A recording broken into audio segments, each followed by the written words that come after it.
so sorry. Um,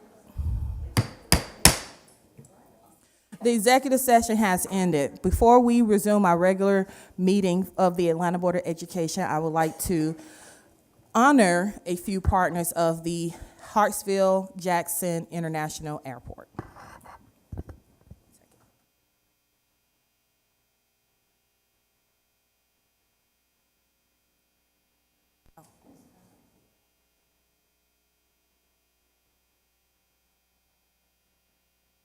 While you're waiting to get on the screen, I'm just going to give a quick summary. I'm excited today to honor the Hartsfield-Jackson International Atlanta Airport. We've, at Atlanta Public Schools, have partnered with them on a numerous activities, projects throughout the years. And I just want to name a couple of them. One is the Women History Month Celebration Symposium that they host every year for our local high school girls to participate in this symposium to learn about the leading women in this field. The other one is the youth employment. Every year, the Atlanta Airport always asks us to send some of our seniors to the airport for employment. They're able to gain skills, knowledge on different career opportunities, and get the exposure that they need to prepare them for the workforce. We also partner with the airport on the community job fair, which this past April we did at Benjamin E. Mays High School, and you can kind of look at the screen and see some of the data outcomes from that job fair. And we were able to give out 2,175 job opportunities. So there were 3,010 attendees. There were 6,400 people to register, and there were 34 companies from the Atlanta Airport that participate in this job fair. You talk about partnering with your community and shaping that workforce. The Atlanta Airport did just that. And the other opportunity that we partnered with the Atlanta Airport on, and I want to speak to this because this is something that I've been advocating for a couple of years, is human trafficking. We have been participating in Not in My Country, Not in My County, I'm sorry, that was developed by Corliss Davenport. Initiative, the Human Trafficking Initiative that was led by Jan Lemon, Tracy Gilbert, and really hone in and educating our students on what is human trafficking. Having people come in to Douglas High School and really talk about the awareness, and this helps our students to protect themselves. It helps them learn what are the identifiers of human trafficking so that they can be prepared and have real discussions about it. And so I just want to thank them for this partnership that we've had for a while, and really hone in on our students and being able to leave their offices and to come into our communities. That says a lot. So with that being said, I will not hold up the time because we got a full agenda tonight, but as I call your name, I would like for you all to come to the front. We have awards for recognition for you all. So I will start with Interim General Manager of Operation, Jan Lemon. Assistant General Manager of Comms and Public Affairs, Elise Durham. Senior Director, International Affairs, Irene Barr. Assistant Director, Conference and Special Events, Joy Brown. Program Management Officer, Atlanta Workforce, Corliss Davenport. Senior Community Affairs Manager, Tracy Gilbert. Community Engagement Manager, Carrie Bado. Government Affairs Coordinator, Eric Bell. And Community Affairs Coordinator, Janu Jones. Could you ladies and gentlemen please come to the middle of the dais so we can take a picture.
I'm ready.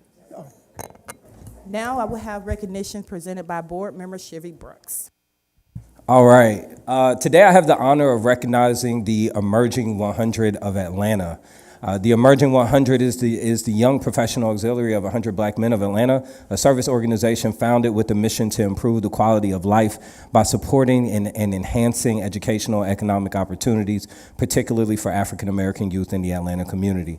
This is a group of high-achieving young men aged 25 to 35, committed to the academic and vocational successes of our youth at Best Academy High School, soon to be Tommy Dortch. Right? Go ahead. Best Academy at the Thomas W. Deutsch Junior Institute. Come on, clap that up. Emerging 100 members include attorneys, educators, technology experts, brand and marketing mavens, clergymen, educators and nonprofit leaders, financial gurus, and more. The Atlanta chapter is a part of more than 100 chapters worldwide, composed of more than 10,000 members, all dedicated to not only creating a foundation for the next generation, but also assisting them in their journey so that they are equipped to help with the following generation. The Emerging 100 of Atlanta passionately believes in giving back to the Atlanta community and is proud to have provided more than $500,000 in scholarship awards since its inception. Culminating at their 11th annual Emerging Leaders Awards and Scholarship Gala. In addition, they have allowed our Student Advisory Council to partner with the annual MLK Day of Service project. Thank you for your continued support for Atlanta Public Schools. And could we please have the gentleman of the Emerging 100 come forward to take a photo with us?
We passed that time.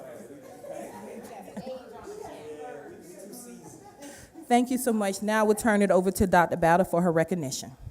Thank you, Board Chair Mitchell. Today, I would like to acknowledge the outstanding achievements of class of 2024. APS graduates earned a total of $228,947,153 in scholarships, which is an increase of about $8 million from FY23. The individual totals are as follows. Atlanta Classical Academy, $5,824,016. Benjamin E. Mays High School, $20,531,832. Best Academy, $3,104,645. Booker T. Washington High School, $20,561,950. Charles R. Drew, $14,144,060. Coretta Scott King Young Women's Leadership Academy, $4,218,894. D.M. Thurl High School, $16,534,538. Frederick Douglass High School, $6,735,125. George Washington Carver High School Early College, $19,500,000. George Washington Carver High School STEAM, $11,096,140. Midtown High School, $26,115,384. KIPP Atlanta Collegiate Charter School, $17,632,822. Maynard Jackson High School, $10,624,460. North Atlanta High School, $42,793,948, and South Atlanta High School, $9,529,339. Again, the grand total is $228,947,153. Congratulations to all of our 2024 scholarship winners. Madam Chair, this completes my recognitions. Thank you. At this time, we will proceed with our second budget hearing. Dr. Lisa Brecken, please come forward with this information.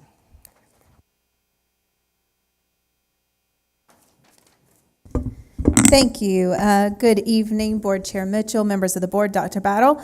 So I'll provide a brief overview of the proposed FY25 budget, which is before you tonight for adoption. Tonight's vote will culminate a many months-long process to get to a final budget recommendation. And I'll start by thanking the budget team, which is led by Harpreet Hora, with special thanks to Candace Phillips and Kathleen Liu. One of our primary highlights of this budget is compensation, especially for our teachers. A total of $58.9 million will go towards market salary scale increases, a step increment for APS teachers with the average base pay increase of 11%, a cost of living increase and step increases for all other non-teaching employee groups, and targeted hiring and retention stipends. Another area to emphasize includes the $15.4 million investment to bring our nutrition program in-house with the goal of increasing student meal participation. By operating and managing 100% of our food service operations, we can ensure that our students have access to high-quality, nutritious meals. School-based investments include $11.8 million to continue our Readers Are Leaders initiative, bringing district and school-based literacy supports and professional learning to every elementary school. $7.8 million to ensure one additional position in every school to support our Whole Child initiative. We feel confident about going into next year with a stronger fund balance than initially presumed. A usage of fund balance of $74.25 million for FY25 will still maintain an overall percentage of fund balance to expenditures of 14.55%. Overall, we're requesting the board to approve a budget of $1.79 billion, which includes the consolidated general fund at $1.27 billion, special revenue at $101.6 million, SPLOST at $372.2 million, nutrition at $43.1 million, and student activity funds at $4.5 million. Finally, I'd like to direct the audience to the wealth of materials available on the APS budget website from our previous budget commission meetings, board meetings, budget book, budget primer, and other materials. All previous meetings can be watched on the board's YouTube channel. And on agenda item 6.2, you can see the department and school program sheets. Thank you. I can take any questions.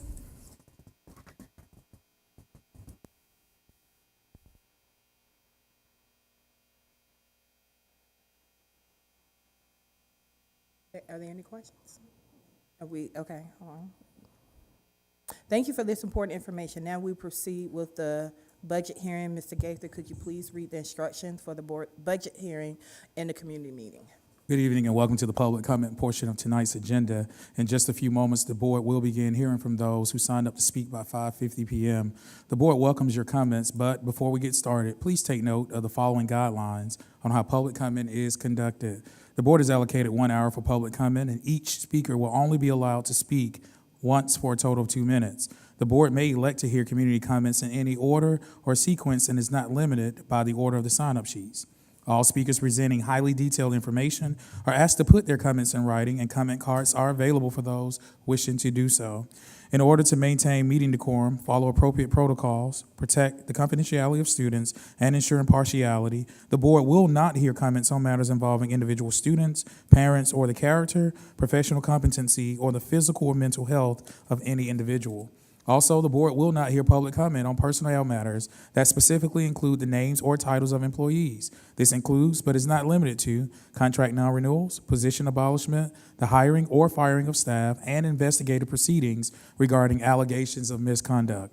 Comments regarding personnel issues should be sent in writing to Atlanta Board of Education, 130 Trinity Avenue, Southwest, Atlanta, Georgia 30303, or via email at boardcomments@atlantapublicschools.us.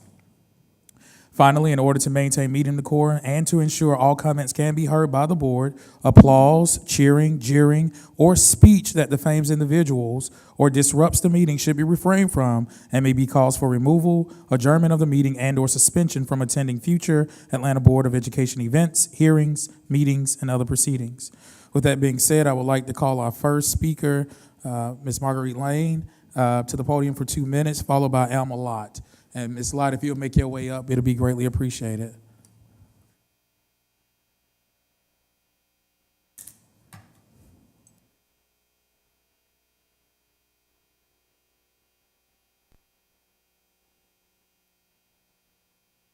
I'm sorry, press the button for me.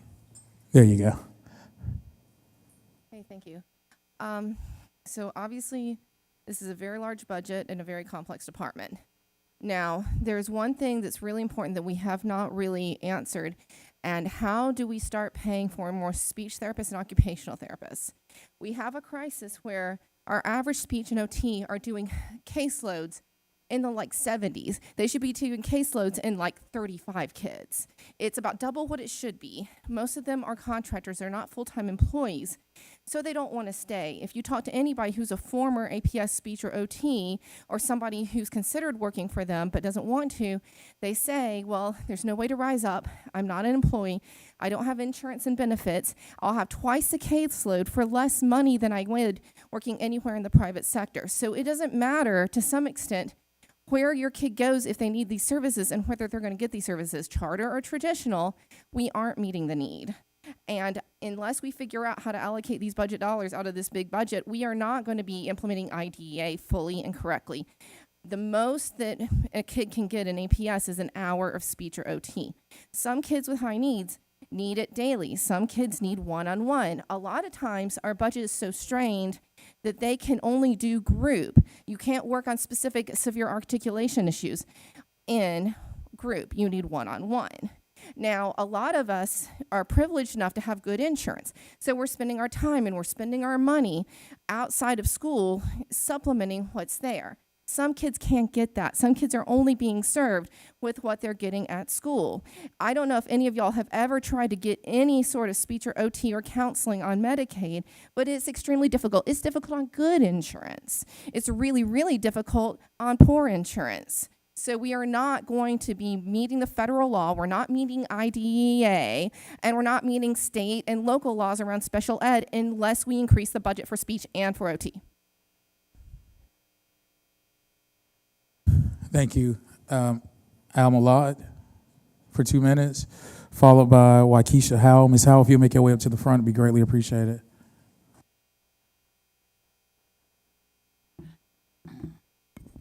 Good evening.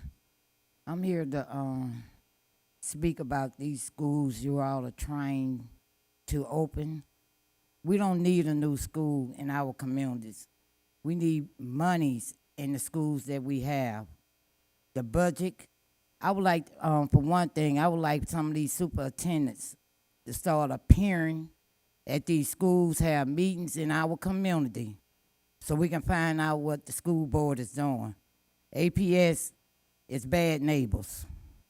I was shocked to see that y'all not funding these schools, but considering opening up more. And I am confused. Why? Can anybody give me a reason? Our schools are target. Our children are target. When y'all make decisions without coming out to the community at large, it's sad. It's a sad day in our communities. Families are being targeted already. Put something in the schools that's already there. Put more money in Hollis. I want to see Hollis so high and healthy that nobody could even look back on. I want them to read history. I want them to know that somebody cares about these children, and they're not going to keep pushing them around. Get the monkey off our back. Thank you.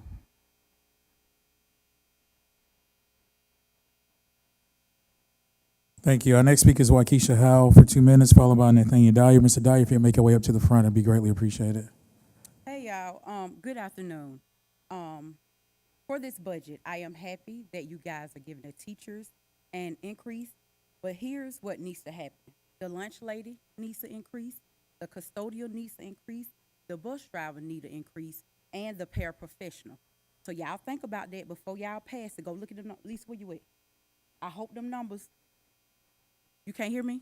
You can hear me? Okay, good. I hope those numbers reflect that these individuals are getting an increase as well, because we know that they are barely making it and they're struggling as well. So please make sure that the funds, as the teacher get, so do the custodial.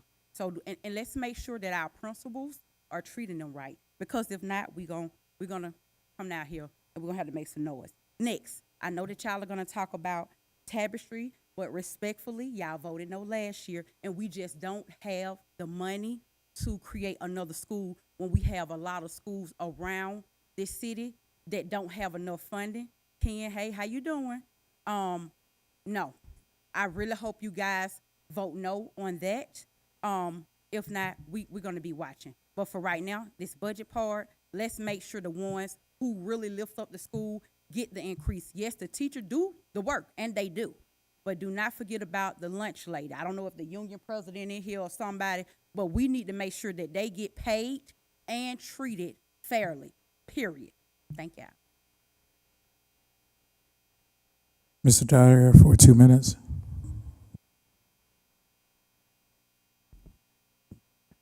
Yeah, I want to start off by saying that, the board, you don't have a great track record as it relates to partner schools or charter schools as it relates to accountability. I saw a social media post where Kip says that, and these are the people that you give money to, they outperform APS schools.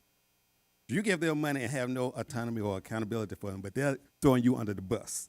$230 million, well, I'm just rounding it out, $230 million for charter, $59 million for partner schools, and they're inundating communities like Carver. You have Purpose Built, which is destroying that cluster.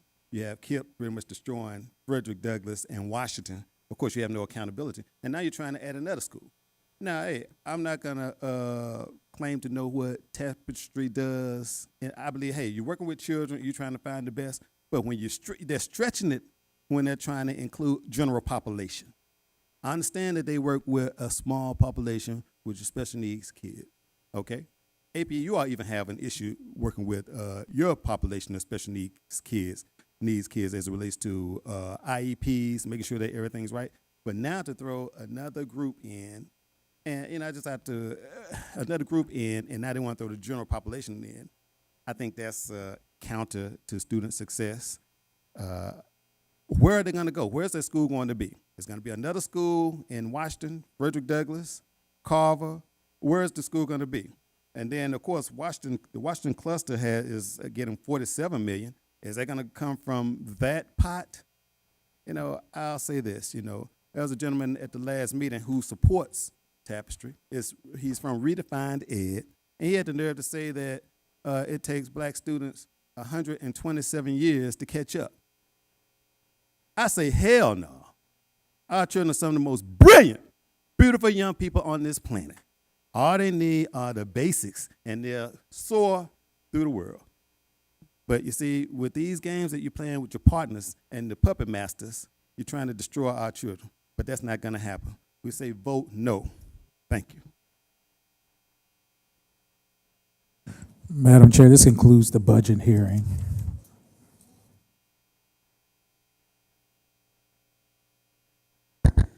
Thank you, Mr. Gaither. Let's proceed with the community meeting. Just want to inform the public that the same rules apply for the public comment portion. Our first speaker will be that of Denise Jones for 2 minutes. Denise Jones, if you can hear us, we had you signed up virtually. You dropped off, but if you sign up, we'll add you back in. Our next speaker is Shanteria Weems for 2 minutes. If you can hear us, please sign in. Our next speaker is Alan Lee for 2 minutes.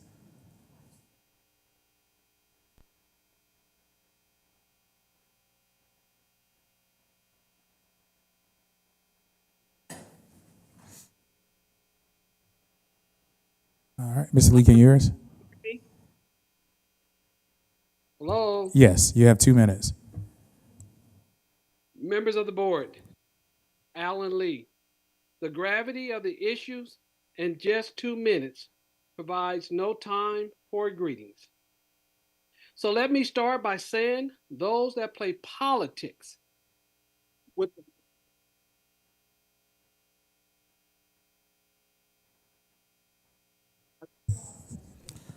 Mr. Lee, it looks like we're having some technological challenges with you. We'll follow back up, but again, if you can submit your comments in writing, we'll make sure it gets to the full board.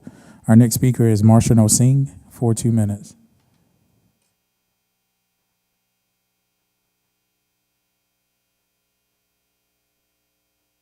Can you hear me? Yes, you have 2 minutes.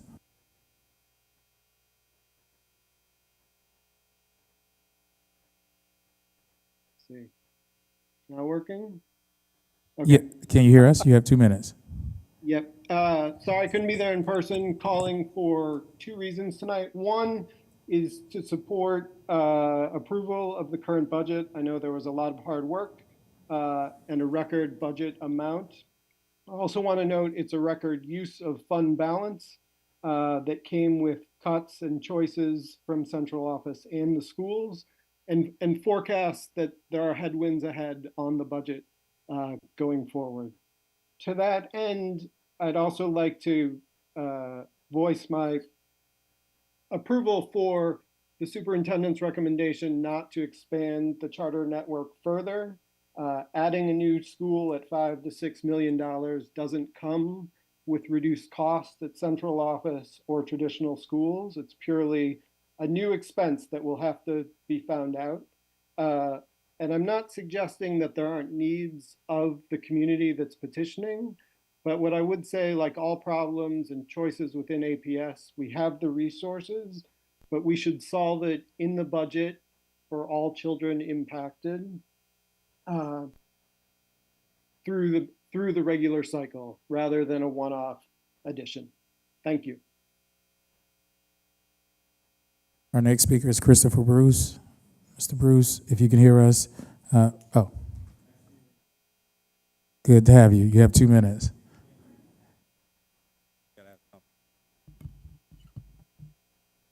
Good evening, members of the board. My name is Christopher Bruce. Let me pull this up real fast. I am the Policy and Advocacy Director for the ACLU of Georgia. It is a pleasure to be here and on good terms.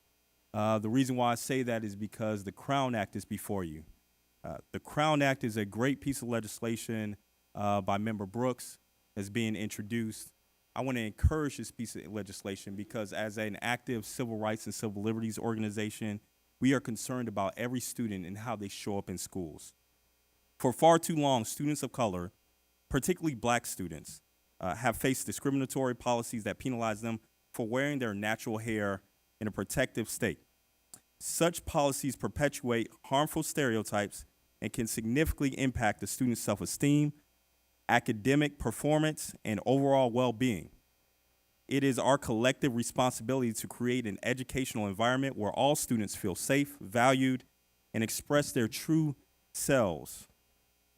I would like to share a few key reasons why passing the Crown Act would be vital for these students at APS. Number one, promoting equality and inclusion. The Crown Act sends a clear message that our schools are inclusive, a space where diversity is celebrated. By adopting this act and demonstrating the commitment to equality and ensuring that no student is marginalized because of their natural hair or cultural heritage. Enhancing educational outcomes. I don't have to tell you that passing the Crown Act actually does, and there's research on this, enhance students' performance. This is one less thing that our students have to worry about. Last thing I'll say is, and I'm gonna do this on the cuff, it was more about the young men that were in front of you, the emerging 100. Those young black men go into these schools to teach young black boys. The Crown Act is something that would protect these young black boys who have been discriminated against all across the country. So again, I urge you to say yes to the Crown Act. Thank you. Thank you. Our next speaker will be Maria Kepler for 2 minutes, followed by Leander Bigby. Leander Bigby, if you'll make your way up front, it'll be greatly appreciated. Ms. Kepler, you have 2 minutes. Good evening. Good evening. I'm Maria Kepler, Assistant Principal at Tapestry Public Charter School. It's good to see you all again. I've been able to share in this forum twice before. The first time I spoke about our rich diversity. The second time I shared about our internship and transition programs, designed with our 50% special education population in mind, but from which 100% of our students benefit. Sharing in this forum is important, and over the past 2 years, you have heard countless students, parents, and stakeholders share their Tapestry stories. You have also had the privilege of visiting our building, the best way to understand exactly what we offer our children. Visiting, people see classes with kids learning together, but they cannot tell who has an IEP and who doesn't, nor should anyone ever.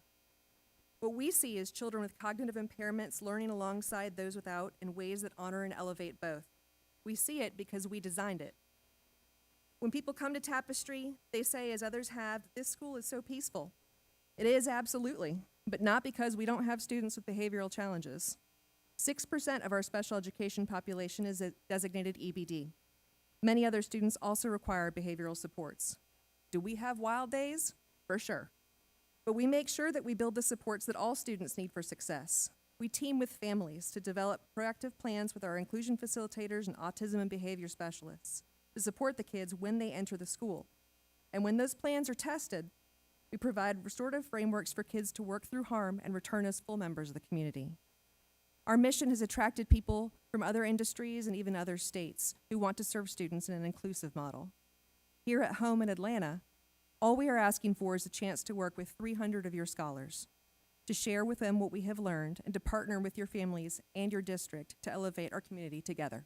Thank you.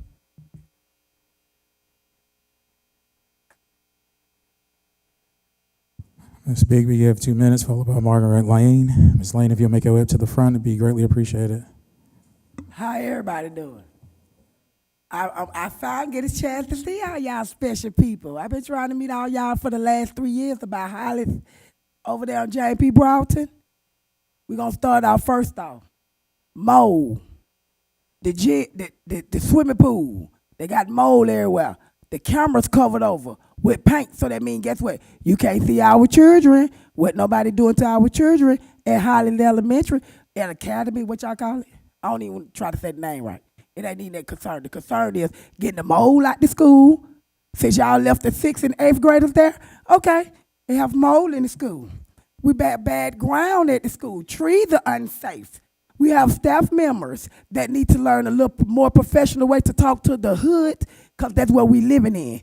That's what y'all look at it as, okay? So we need the teachers, the customer service people, the secretaries. I don't know. We need them to conversate to us better than what they do. When we come, don't come aggressive. Come correct. You understand me? Another thing, lights on the side of the school off, not safe. The crosswalk ain't been clean, ain't been paved since 4 years. 5 years, I know. They have no stop sign. I just got the little 25 speed limit sign the year before last for the cars to stop coming over here. They be about to run our kids over every day. I've been talking about it for forever.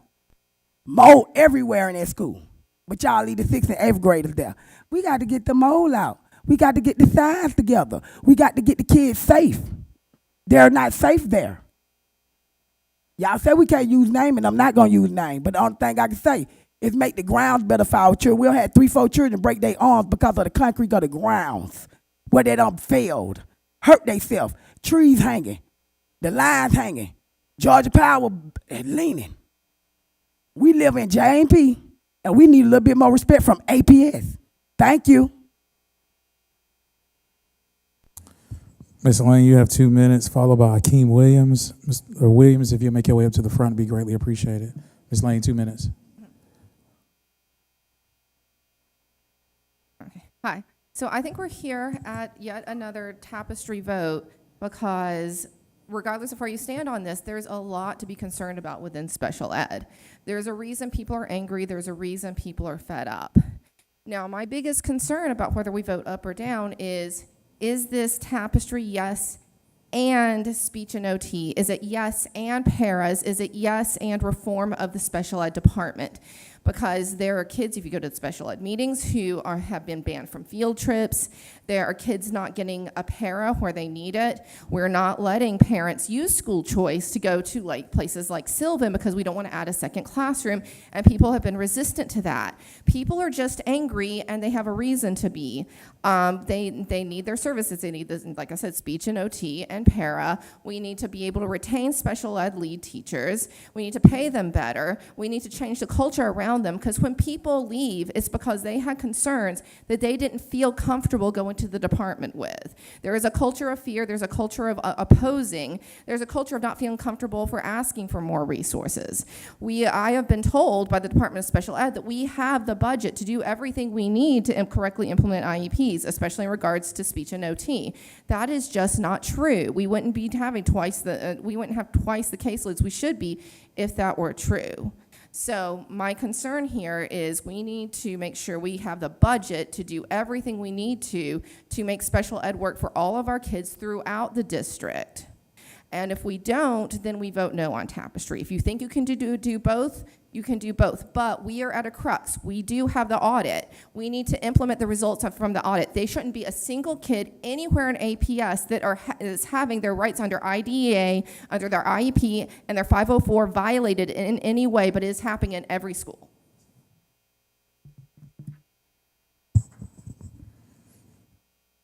Akeem Williams for 2 minutes, followed by Ebony Johnson. Ms. Johnson, if you make your way up to the front, be greatly appreciated. How y'all doing, members of the board? I was coming down today to talk about some things that's going on in my community. In Grove Park, Kip Woodson is in need of a crossing guard and some safety enhancements, and I know that communication has been sent out. I need a response and an update on those fields or services. Also, I would like to talk about Tapestry. Tapestry is not a solution for our district because we have more need than the resources they have. Now, they would come to us as a partnership. That would be more of a solution, but them wanting to get a standalone school is not going to be a solution for all of our special needs students throughout this district.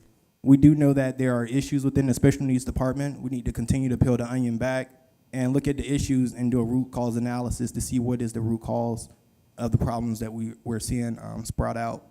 I would also like to call and say that tonight, what is going on in community as it relates to community engagement? I don't know if it's the communications department or if it's a one-off, but for the Kip Woodson rezoning meeting, the QR code specifically went to a rezoning, a redistricting map. And a lot of the community members were not able to get on that call. So it was only 3 members on the call for the redistricting of Kip Woodson. And we want the district APS to come back to the hood, as we just heard, and make sure that you all get it right this time. Community feedback and engagement should be essential when it comes to redistricting. So we're gonna give y'all another try. But next time I will bring some of the seniors and some of my community members down. Thank y'all. Next speaker is Ms. Ebony Johnson for 2 minutes, followed by Devin Christopher. Ms. Christopher, if you make your way up to the front, be greatly appreciated. Can you all hear me okay?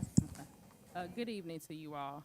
I am Ebony Johnson. I'm sorry, Ms. Johnson. You have to come a little closer. Oh, okay. There you How go. about that? Awesome. Okay. Good evening to you all. I am here speaking on behalf of Tapestry Schools. As we have heard countless times, Tapestry is here to create a welcoming and supportive and learning environment. This includes our special needs students as well as those who aren't. There are 6,000 students in this district that have special needs. Of those, 600 families signed an intent to go to Tapestry. As a parent of a child where I am navigating that space of special needs, I understand firsthand and wholeheartedly what it is to need a safe space for your child. I understand what it is to need a place where you can go and there's stability. I know what it's like to have a child who's young, and we have navigated the system, and in a short period of time, we were already at 3 schools. Eventually, myself, like many others, will need somewhere 6 through 12 for our children to go, and Tapestry is providing just that. They're giving a safe space. We were here before, and we're here again, and we're asking you all on behalf of Tapestry to vote yes this time, so that you can do this for the future of our children by investing in them and in the future of our community. Thank you. Thank you, Ms. Christopher, for 2 minutes, followed by Ed Chang. Mr. Chang, if you'll make your way up to the front, be greatly appreciated. 2 minutes. Good evening. I understand that there was some expressed concern regarding where Tapestry Atlanta may open. We're committed to working with the district to identify the best location, but have expressly sought access to current vacant buildings in the southern parts of the district. Tapestry will draw its students from the entirety of the district and is committed to ensuring that transportation is not a barrier for students. Tapestry will explore many options, including organization of parent carpool, support and utilization of public transportation, shuttle, and other available alternatives. We recognize that money is always a concern, but Tapestry's draw will represent less than 1/3 of 1% of the overall district budget. We are good partners and stewards.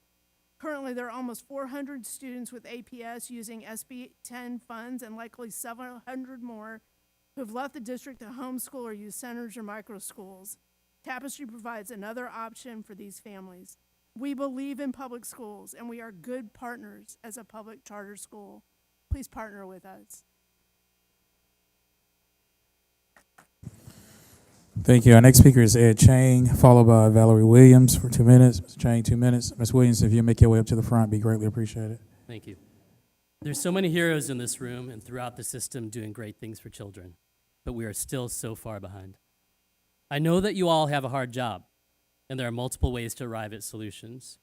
However, when it comes to moving the system forward, it often feels like people are working so hard to find ways to say no instead of using that same time and energy to find ways to say yes to new things that could ultimately help children. For example, goals and guardrails, student outcome-focused governance, huge win. Took the board and staff 3 years to pass despite heavy resistance. Imagine how much further we would be as a district if we had decided to be bold and move things forward 3 years ago. And here we are again now with Tapestry. We have a school that serves a population of students that APS and districts around the country often don't have the capacity or resources to holistically serve. Thousands of these unique families have been crying out for better support. According to the Georgia Department of Education, in the last year alone, 377 families left APS using newly allocated state funds in search of better educational options. So why allow our families to continue to hopelessly leave the district in search of the schools like the one up for vote today? Tapestry has 650 families that have not just signed letters of support, but actual letters of intent, meaning that they have school-age children in need and would immediately enroll them if given the opportunity. So are we going to spend our time and energy finding reasons to say no? I've heard concerns about money, sped teachers, enrollment, and who they serve. All these reasons have been either discounted or are issues that the district and school could actually work on together to solve. You've now had 2 years to consider this school. The question is, are you willing to spend your energy finding a way to say yes to families and children who want a school that serves their needs? Thank you. Our next speaker is Valerie Williams for 2 minutes, followed by Reynard Burrell, Raynard Burrell, if you'll make your way up to the front, be greatly appreciated. Ms. Williams, 2 minutes. Good evening, everyone. My name is Valerie Williams. I am the proud president of the Atlanta Alumni Association of Booker T. Washington High School. I came here for one reason, but I'm ending up having to do something for another. Erica Mitchell and Jennifer, you're on the clock. We need to know what you all are doing in reference to the search for the next superintendent. We need to know that you're intentional about moving this district forward. We need to know that you are the leaders that you want it to be. You have these positions now it's time, you're on the clock. With that being said, I would like to recognize Dr. Battle and Erica Long and Dan in the maintenance department. Washington had a real serious incident this week, and I just want to thank them for their leadership, and I want to thank them for understanding the assignment. I want to thank them for understanding our legacy and our history. I want to thank them for moving us forward. I want to especially thank Dan Drakes because he stood up for us and he came in and corrected an action. So I want to thank Dr. Battle. I want to thank Erica Long. I want to thank the maintenance department with Dan Drake for coming in, because you all have to understand we are 100 in. We are the most recognized school in this district. We have a legacy and a history that's bar none. And what we will not do is allow anyone to come in at 45 White House Drive and not understand the assignment.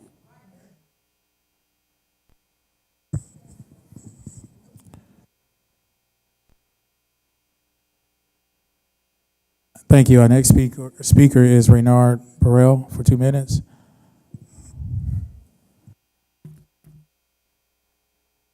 And I'm sorry, and Alan Lee, if you can hear us, because you were on here twice, we're going to circle back just to make sure we can catch you. So we'll be coming to you next. 2 minutes, sir.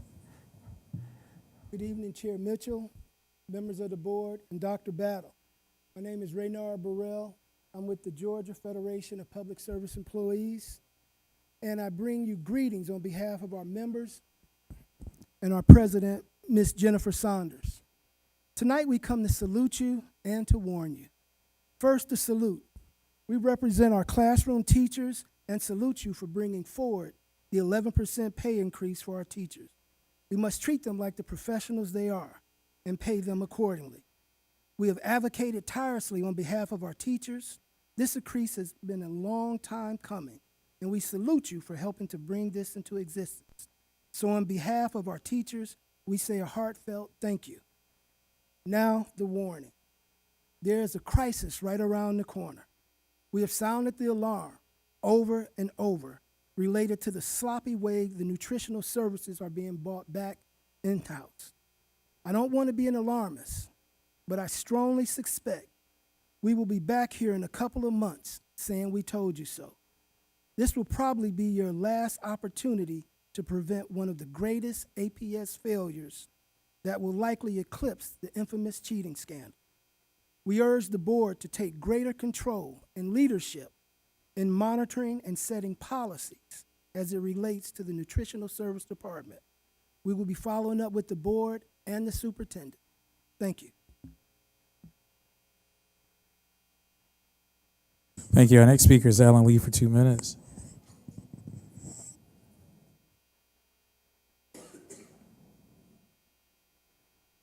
Are you able to hear me? We can. You have 2 minutes. Thank you. Members of the board, Alan Lee here. The gravity of the issues in just 2 minutes provide no time for greetings. So let me start by saying those that play politics with the food of our children and the dignity of our workers will be trapped by their own political gamemanship. Scripture teaches me that a wise person does in the beginning what a fool does in the end. I urge this board to be wise. Do not shield yourselves behind the bureaucrats. The manner in which the board chooses to direct implementation of the food service onboarding process will be more impactful than the appointment of a new superintendent. And if the nutrition department does not get it right on the front end, I guarantee you the new superintendent will not be able to focus on reading and writing. This board will have an effect forced the new superintendent to spend all their time, energy, and efforts dealing with the food scandal of APS own making. For years, these ladies have taken their early bus to work, and in many cases, they've labored in substandard hot kitchens to make miracles for our students. Too often, they've only been seen and treated as the help, the cook, and the kitchen hands. They worked for APS, then they were rented to Sodexo, then sold to Airmark before being leased back to Sodexo, and then they were traded back to Airmark, and then finally they were auctioned off to SFE. If you ever talk to them, they will tell you they feel like they've been pimped. And if the system is the pimp, you know what that makes them. Most of these ladies reside in Atlanta. They are mostly All black right, and thank you. mostly poor. Ms. Lee, I'm sorry, we reached the time boundary. Grandmothers. If you They could, are please send the sisters, and I remainder, stand with them. Ms. Lee, if you could, please send the remainder of your remarks in writing, and we'll make sure it gets to the full board. We've reached the time boundary. Our next speaker is Irma Moss for 2 minutes. Irma Moss. Thank you. Followed by Maisha Lanes. Ms. Lanes, if you'll make your way to the middle, will be greatly appreciated.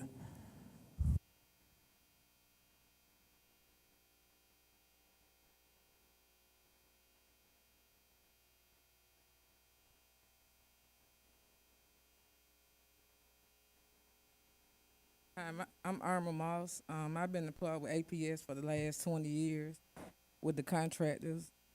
But now we're switching over to APS, but I was told that I wasn't able to switch over because of what the food assistant did. So I was here trying to, I was with APS for 20 years with the contract in the school service, but I was told that I wasn't able to switch over with APS as a cafeteria manager because of what the food assistant did.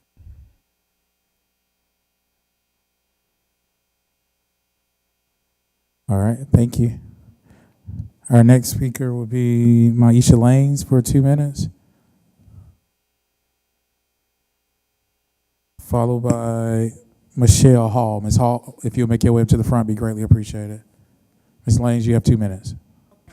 Hi, my name is Maisha Lanes, and I wanted to come up here to speak in reference to charter schools because for the past couple of years, we've been running into some difficulty.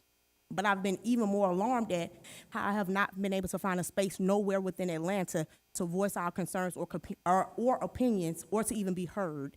I hear that another charter school is trying to start. I don't want to knock what they're trying to do, but I also feel like charters aren't governed enough to add another one to the school district. We don't have any accountability. Parents' voices are written out of the charters. We don't have no say in who's appointed on our boards. Neither do we have a say who's appointed as our head of schools. And so when we end up under bad leadership, we're stuck. Either we're going back, we're having to leave the school just because we have poor leadership all across the whole APS district. So I'm really here just asking for you guys to remember that as you are trying to be intentional about the whole child initiative, to not forget your charter partners and to also make sure that we have a space in all the meetings.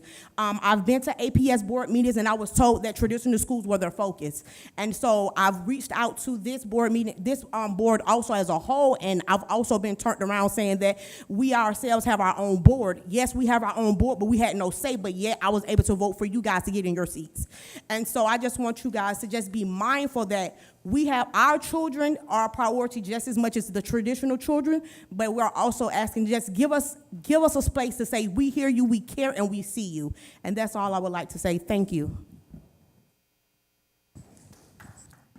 Our next speaker is Michelle Hall for 2 minutes, followed by Robin Edwards. Robin Edwards, if you'll make your way up to the front, be greatly appreciated.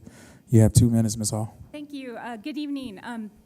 As a parent of a child with a diagnosis that uses words profound and severe, my everyday life and many of my friends in this situation are met with difference, delay, dismissal, hoping that I'll walk away, my 2 minutes will be up. You're often invisible and forgotten. But that's not the case here. I'm an Atlanta resident, I'm an APS parent, and you are my school board, and I'm here to express my gratitude. You haven't delayed. You've invited us into conversation, into more exploration. You've seen us. You haven't dismissed us. Thank you for everyone who's online watching in red and here today. Thank you for seeing us. Thank you for taking the time to go to Doraville. Your visits have meant a lot to the Tapestry community. And thank you for believing in a community where learners can thrive together, both neurodiverse and neurotypical. In addition to my things, I have two other things to say. One is there's a will. As you can see, we're here for many years, hundreds of people, and there's a way, a nationally recognized charter school who's getting funding and attention from researchers and people who see that our world needs to be more inclusive. There is a need here. Tapestry is an answer. It's 10 years strong. The students are ready. There are parents just like me who are ready to dig in and help, even if our kids aren't a part of the lottery that makes it. So the last thing is, this is your emblem of inclusivity. I really think this is an excellent addition to the mosaic of all the different learning communities that you support, all of them. Thank you. Thank you. Our next speaker is Robin Edwards for 2 minutes, followed by Nicole Allen. Ms. Allen, if you'll make your way up to the front, be greatly appreciated. Ms. Edwards, you have 2 minutes. Thank you. My name is Robin Deutsch Edwards, and I'm a parent of 2 elementary age children. One just completed his 4th grade year in the Midtown cluster, and the other student, our daughter, is a rising 6th grader. She faces significant learning differences that are not sufficiently supported with pull-in or push-out services, pull-out or push-in services. Over the last 4 years, we have struggled to find the services and support she needs, and we've had to change everything to find what she needs. Our family has been very active in our cluster, and we believe in and very much value public schools. I'm here today speaking to ask you to vote yes on Tapestry, to do more than one thing. We can do lots of things together, and I think that Tapestry and all of the things that the many other speakers have called for are important. Our daughter's not alone in needing another option. Students across APS have all sorts of needs, and I know that as a board and as a community, we can accomplish and support everything that our students need. I hope that you'll vote to bring what Tapestry has accomplished in DeKalb County to APS, and I hope that you'll also vote to provide support services across all of APS. This is an important need. There are lots of families who are here. We're willing to roll up our sleeves, not just for our children, but for children across the district. Don't limit one option in support of other things. We can do all the things together as a community. Thank you for your consideration.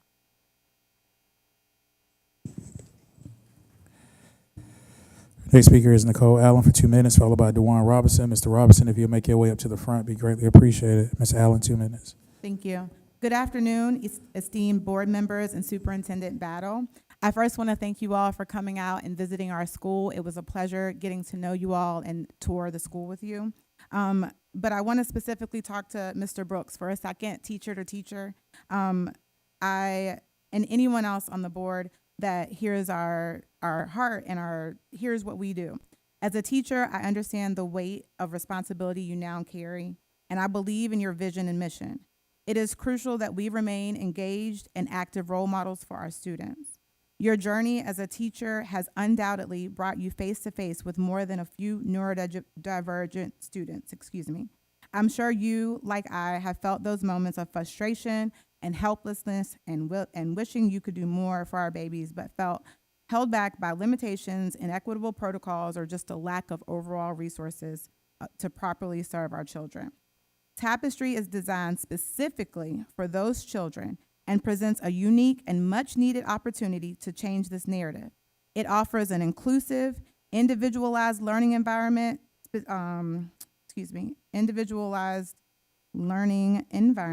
specifically designed to meet the needs of neurodivergent students, ensuring they receive the wraparound support and resources that only a specialized school like Tapestry School can. We both know that building relationships with students and speaking life into them is forever lasting. So much so that one of the students that you met has asked about you on 2 separate occasions. Tapestry has provided an environment where we can develop the interpersonal, we were able to develop his interpersonal and social skills that he needed to have a place so that he can truly tap into all of his talents. Despite having an IEP, he has had the opportunity to take advanced classes, serve as a student leader, and mentor younger students. We are at a pivotal moment where we can be those disruptors, bring about meaningful change for our students. Come see me, okay? I promise you will not. And if you would just submit the rest of your comments in writing, we'll make sure that the full board has access to that. That's fine. All right. One last thing. Thank And you. those people, All you right. come see me too. We got you. Okay. Yeah. Our next speaker for 2 minutes is Deron Robinson, followed by Melanie Marks. Miss Melanie Marks, if you'll make your way up to the front, be greatly appreciated. Mr. Robinson, you have 2 minutes. Evening, board. I come to you today not speaking for or against Tapestry, but what I would like for our board to follow and respect the leadership of our superintendent. I have about 3 family members that are special needs, and I know we have neglected that. And if Tapestry is doing a good job of it, then I think there need to be further conversation around how we can partner. But however, I do think Ms. Jessica Johnson, Mr. Brooks, and Mr. Ken Zelf, who were very vocal about not having a recurring door of our superintendents. If we have a superintendent that we love, we want to keep, why would we go against that, right? If Dr. Battle is the person that we respect and we know that is doing a great job and who we would like to see stay if she wanted to stay, right? Why aren't we asking Dr. Battle who she thinks is the next superintendent is? I was at a wedding reception this weekend, right? In Gwinnett County where it was water out there. And lo and behold, I had a conversation with the gentleman who 3 of you board members are trying to get to come here to be the superintendent. You are really violating I'll be respectful, won't even say y'all name, but you know who you are. You're trying to get the former Gwinnett superintendent here, and I'm telling you, you're dead wrong. You never know when people have a relationship with a diverse group of people and you're having a conversation and that come up.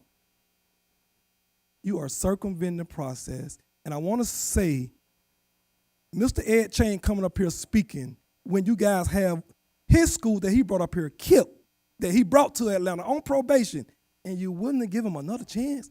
Only politics where you can continue, Ms. Jessica Johnson, to allow bad, corrupted people to keep being elected. And when that person to keep being elected, they don't think they're doing nothing wrong. Only in politics where you can keep doing that over and over. But I'm telling you, everybody in here, you board members are talking to this man in Gwinnett County. You're dead wrong, and you need to stop it. The process is foul and polluted. All right, thank you so much. Our next speaker is Melanie Marks for 2 minutes, followed by Waukesha Howell. Ms. Howell, if you'll make your way up to the front, be greatly appreciated. Ms. Marks, you have 2 minutes. Thank you, Dr. Battle and members of the board for giving. Thank you, Dr. Battles and members of I'm the sorry, board. pull the mic down. I'm sorry. There you go. Okay, I'll start again. Thank you, Dr. Battles and member of the board for giving me a chance to speak. I will keep this short and sweet. My son has been at Tapestry for 4 years. He has both cognitive disabilities and has had a significant behavior challenges. Tapestry's teachers and staff have supported both of his academic and social and emotional needs. This has resulted in him having a decrease in a behavioral crisis. I'm here to encourage you to vote yes in support of Tapestry APS. Thank you so much for your time.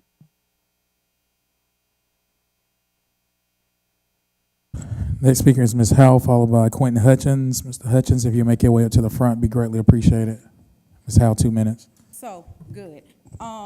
Good evening. Here's the thing. If we would focus on the kids and not the people who are working to push these ideas to line their pockets, we'll be in a different space. I know people got to fill campaign promises. That's our business. We ain't gonna get into that. But what we can do is replace people. Now, here's the thing. We know what's best for our kids, and we think y'all may do too, right? So if you agree with us, you just vote no.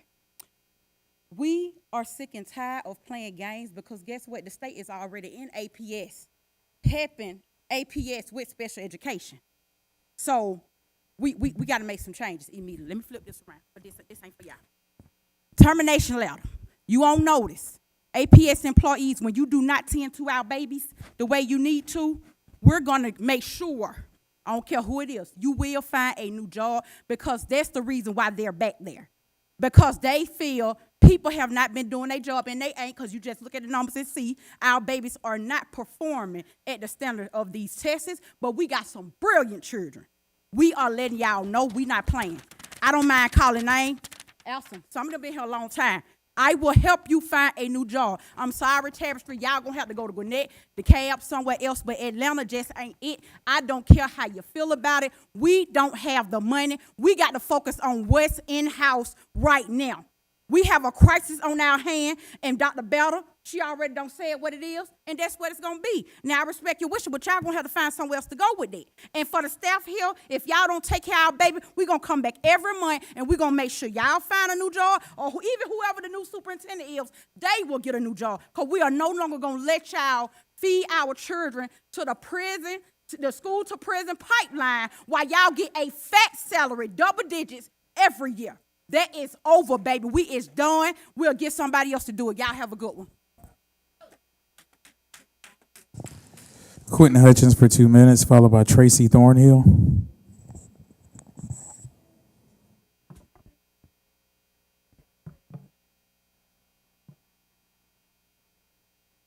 Good evening, Dr. Belder, Superintendent, Madam President Mitchell. I am Quentin Hutchins, a 27-year employee of Atlanta Public Schools.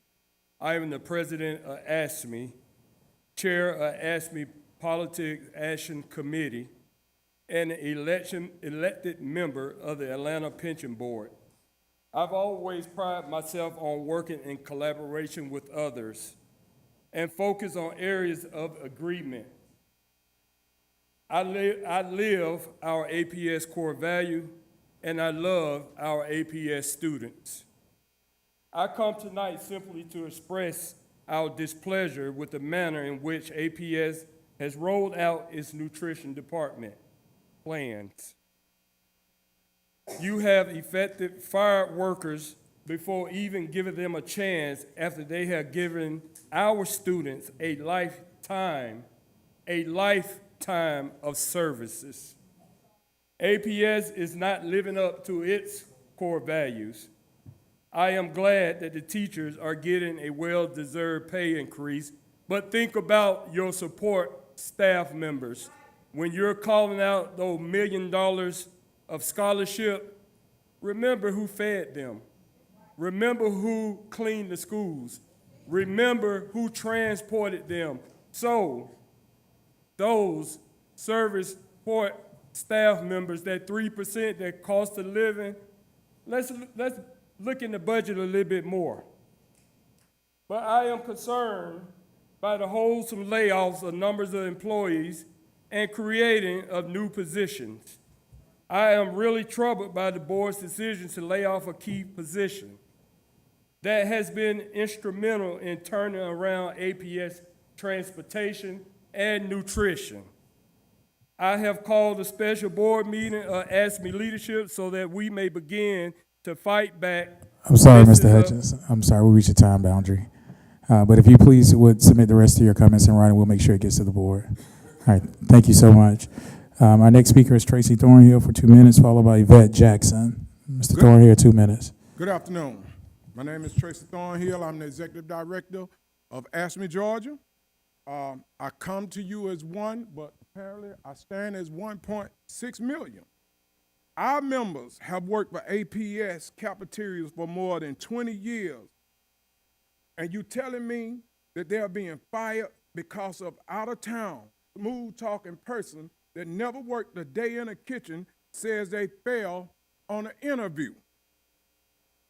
Never mind that they have been successfully performing these duties for 3 different vendors over the past 20 years.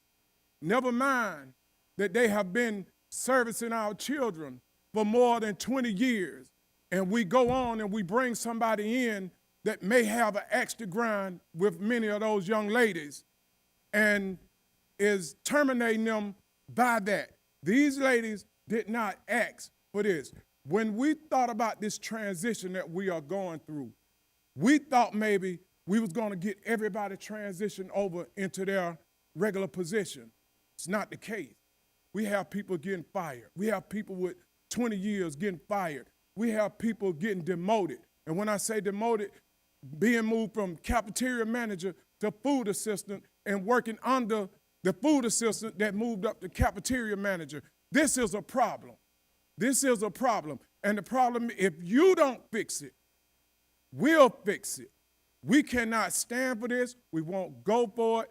I will be down here every month until we get this straight, start this process over, bring these ladies back, and let them, if they fail on their own, that's one thing. But we will not let them have the opportunity to fail. Our next speaker is Yvette Jackson for 2 minutes, followed by Yolanda Jackson for 2 minutes.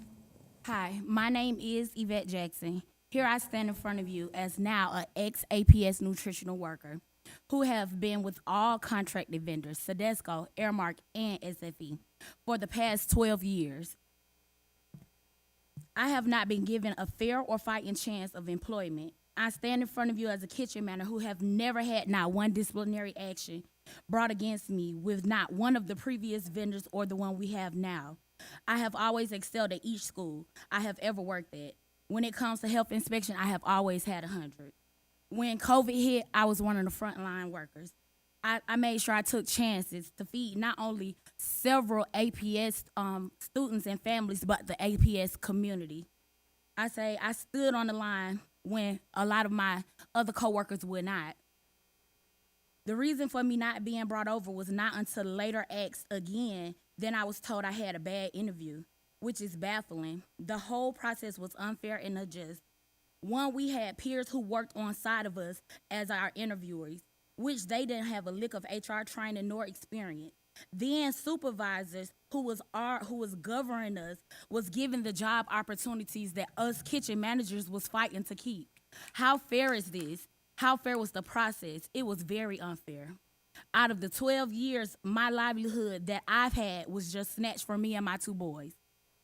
Just like that, all for what our new person stated, a bad interview.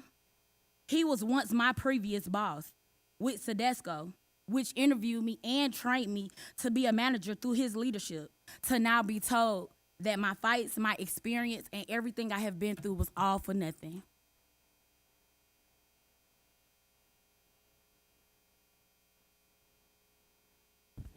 Hello, I am Yolanda Jackson. I have been a food service manager for 23 years. I love my job, my students. I have been informed that I will be retrained by APS, but so many of my colleagues, food assistants that have worked hard and sacrificed much, has been fired.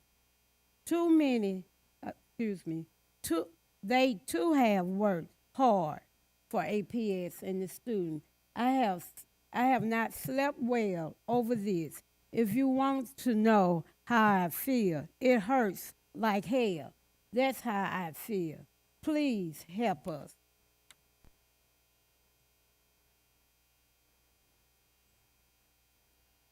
Thank you. Our next speaker is Crystal Jeffrey for 2 minutes, followed by Lorraine Hatch. Ms. Hatch, if you'll make your way up to the front, we greatly appreciate it. Good evening, members of the board. I am Crystal Jeffrey, Secretary Treasurer and Chief Financial Officer of AFSCME, Georgia. I have been involved in the food service discussions from the inception. I have come to the conclusion that we have been lied to, we've been tricked, we've been trapped, hoodwinked, and now bamboozled. Our nutrition workers have been exploited and played.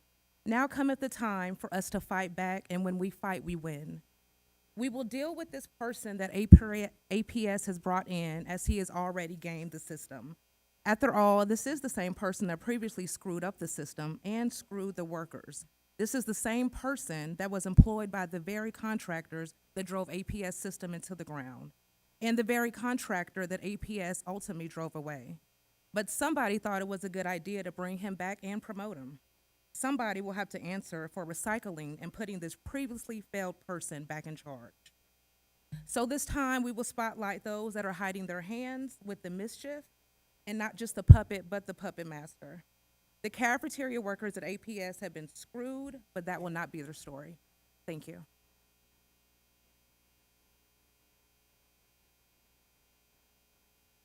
Lorraine Hatch for 2 minutes, followed by Alma Lott. Ms. Lott, if you'll make your way up to the front, be greatly appreciated. Good evening. My name is Lorraine Hatch, and I'm a parent of 3 neurodivergent APS students. I come before you today to urge you to vote yes to approve Tapestry Charter. I urge you to vote yes to a school that has a proven track record of true inclusion and has an innovative model. I urge you to vote yes to a school with a sensory-rich environment where students feel at ease and are encouraged to use the sensory tools available to them. I urge you to vote yes to a school where a neurodivergent kid actually has a chance to play on an athletic team, because that's the reality. I urge you to vote yes to a neurodivergent friendly school that provides a smaller environment and an opportunity to shine in many different leadership opportunities that are available in student government, in yearbook, anything that is available at Tapestry. Because the truth of the matter is, in a school of 1,200 students at the middle school level, those opportunities, they just don't, these kids don't get those opportunities. I urge you to vote yes for these students and for the opportunity to shine. Our next speaker is Alma Lott, followed for 2 minutes, followed by Laquita Peters for 2 minutes. Ms. Peters, if you make your way up to the front, be greatly appreciated. Ms. Lott, 2 minutes. I'm a piggyback. And the thing is about Hollis, y'all have 2 months. If we have a problem with Hollis, parents, if y'all love walking your children to school instead of hustling away, let's clean it up. Let's bring in some money and let's clean it up. We don't need another school. We don't need no more problems. We are being targeted. Like I said, we're talking about education. We're talking about housing. We're talking about so many things. And y'all underestimating our educators. My nieces and nephews graduated at once called Kennedy, name changed to Hollis. Watson High School. We have children that have went there now managers. Went to college and now managers. So stop putting down on our educators. The parents got to stay at home sometimes. Teachers can't do it all. So you can't judge the teachers.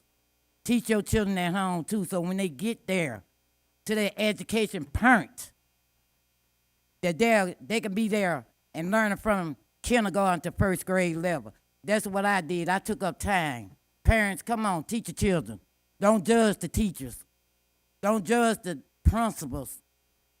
Y'all got to teach at home too. Go pick up some books. Take some time. I mean it. Take some time out for your children. The teachers can't do it all. And this is what I'm not, you can be mad at me, don't like me, I don't care, because I live. The thing is, we can clean Hollis up and make it better. And whoever that don't want to be there, get on out, because I do not trust charter schools. Never did. Never did. They don't do background checks. They don't do nothing. But y'all do background checks on APS teachers. Thank you so much. Let's get it right. Thank you so much, Ms. Lott. Our next speaker is Ms. Peters for 2 minutes, followed by Sherry Bilal. Ms. Bilal, if you'll make your way up, it'd be greatly appreciated. Ms. Peters, you have 2 minutes. Thank you. Good evening, board. I stand here before you. My name is Laquita Peters. I am a 20-plus year food cafeteria service worker. I am one that started from the bottom. I started when we was just supplies and originally worked for APS. That's been well over 24, 25 years ago. I stand with my colleagues to say that this thing has been definitely bamboozled. I'm sorry. Service managers have always received high marks. Since I've been here, I've seen the good, the bad, and the ugly. I've seen a lot of things whether they was undermined or not. I seen this board made a lot of decisions about this department. One thing I've never seen where the union asked to participate in a hiring process and was denied. The union asked that it not be biased about interviews, and again, was denied. Respond to interviews was denied. Where do you go and file an application and no one gives you a response except you are not accepted or you're not wanted? Being here over 20-something years, some of my colleagues, although I've been called back, I was given a position. I have colleagues that worked alongside me during the pandemic when we was feeding 9,000 meals out of one school. They were standing right there with me, and yet they've been denied. I tell you, we've been bamboozled, and it is up to the board to fix it. The hiring process was tainted from beginning, and my coworkers deserve better, and I stand for each and every last one of them. Do better. Thank you. Our next speaker is Sherry Bilal for 2 minutes, followed by Anthony Wilson for 2 minutes.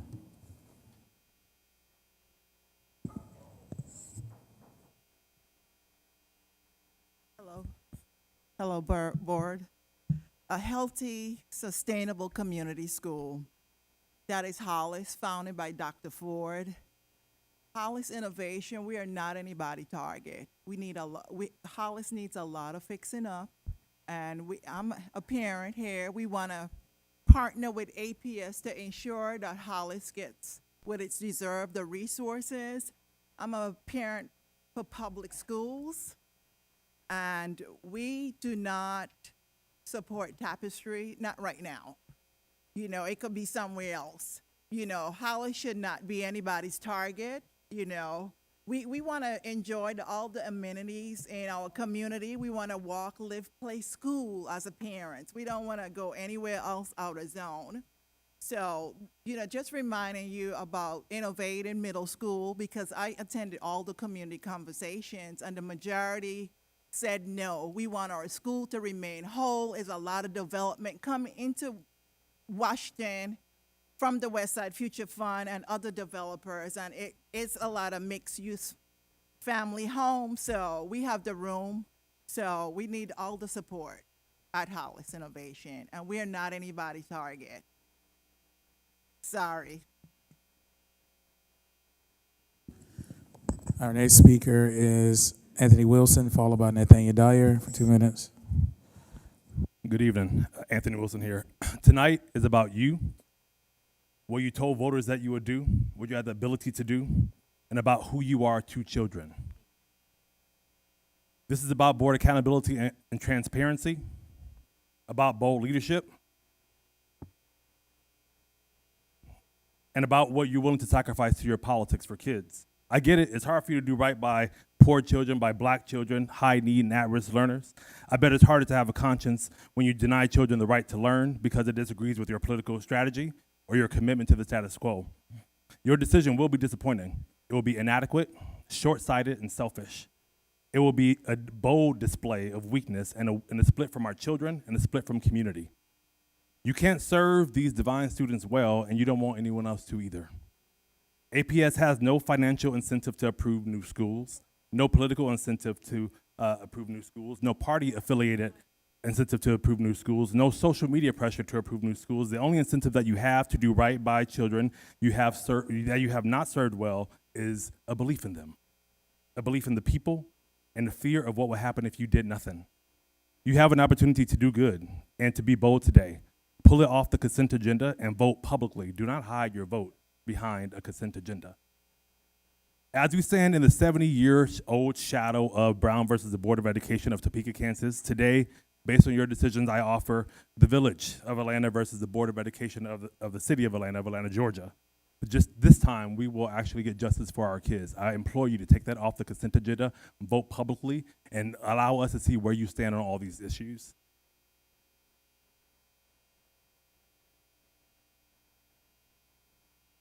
Our next speaker is Nathaniel Dyer for 2 minutes, followed by Dunn Brockington Shaw. Okay. The Cheating scandal, Dr. Hall Davis wanted to close 13 schools in the black side of town. Karstoffen wanted to close schools, gave 30-year contracts to partner purpose-built neighborhoods, and of course, opened the floodgates for KIP. Then you have Herring, that's Thomasville, and of course the Illuminarium, $90,000. Dr. Battle, you light up a room. You're savvy, and you listen. You're a very brilliant lady. You know, I commend the job that you have done. Now, I've never done this before a superintendent, but I had to give you your kudos. So I'm just saying that to say, hey, we need a superintendent who can capitalize on the billions in development that's coming into our communities instead of destroying our community schools for the sake of billions of development.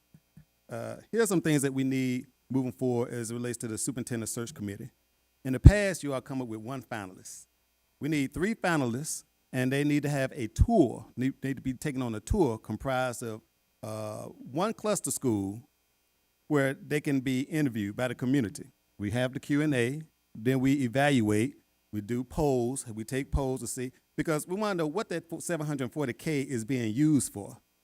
You know, we're tired of this coming out with, what do you want in your school? What do you want? What do you, in some type of form? That's just a bunch of BS. Let the community, allow the community to be more engaged in the superintendent search.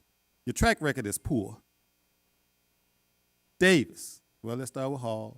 Davis, Karstoffen, the dial has not been moved. I think you wanted to pay Karstoffen like about $500,000. Then she got all the amenities, everything she wanted, and then she got kicked out. Not employed anywhere. Please do not forget that the shadows of the cheating scandal are over your head. Now, I know when you have your board meetings, you laugh and giggle, but you know you look like clowns because the schools are not performing. So what is there to be laughing and be so jovial about when children can't read in your districts? Now, you know, let's talk about the tapestry and all that kind of stuff. You know, you got to do your work. You got to have compassion. You need to open your ears and stop being so sensitive. You know, get out into the community. Understand what's going on. You know, if you want children to read and you give them teachers a raise, but give them support and tools that they need and stop being puppeted by big business. Thank you.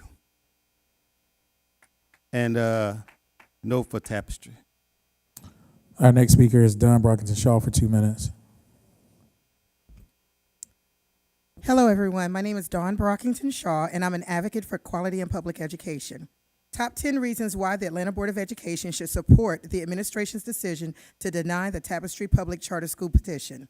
Number 10, Tapestry lied in Southwest Atlanta. Tapestry said that they would open a centrally located district charter. In truth, Tapestry requested to be in the Eastlake gentrified area. There's no intent to be easily accessible to the majority of APS students.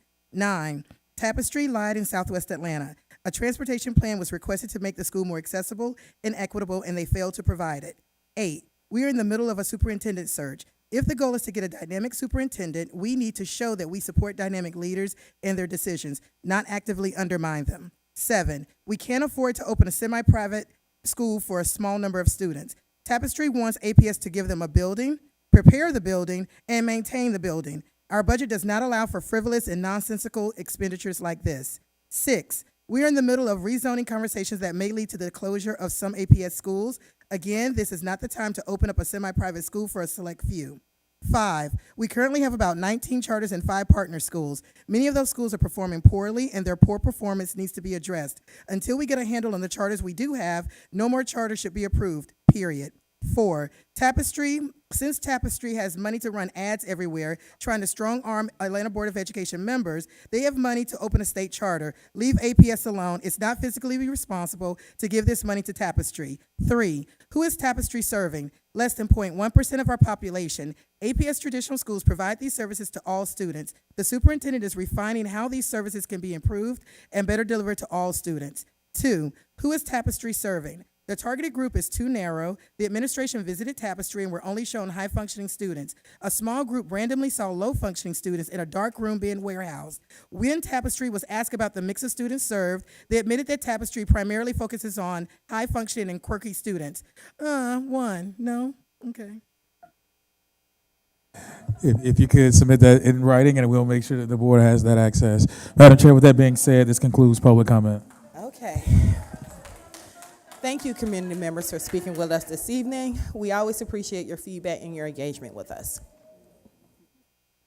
This month, in the pre-recorded remarks, Vice Chair Jennifer McDonald reminded everyone that during the month of June, we will recognize LGBTQIA+ Pride Month, National Caribbean Heritage Month, Juneteenth, and African American Music Month. Let's show support for each of these important recognitions throughout this month. Yes, we can clap.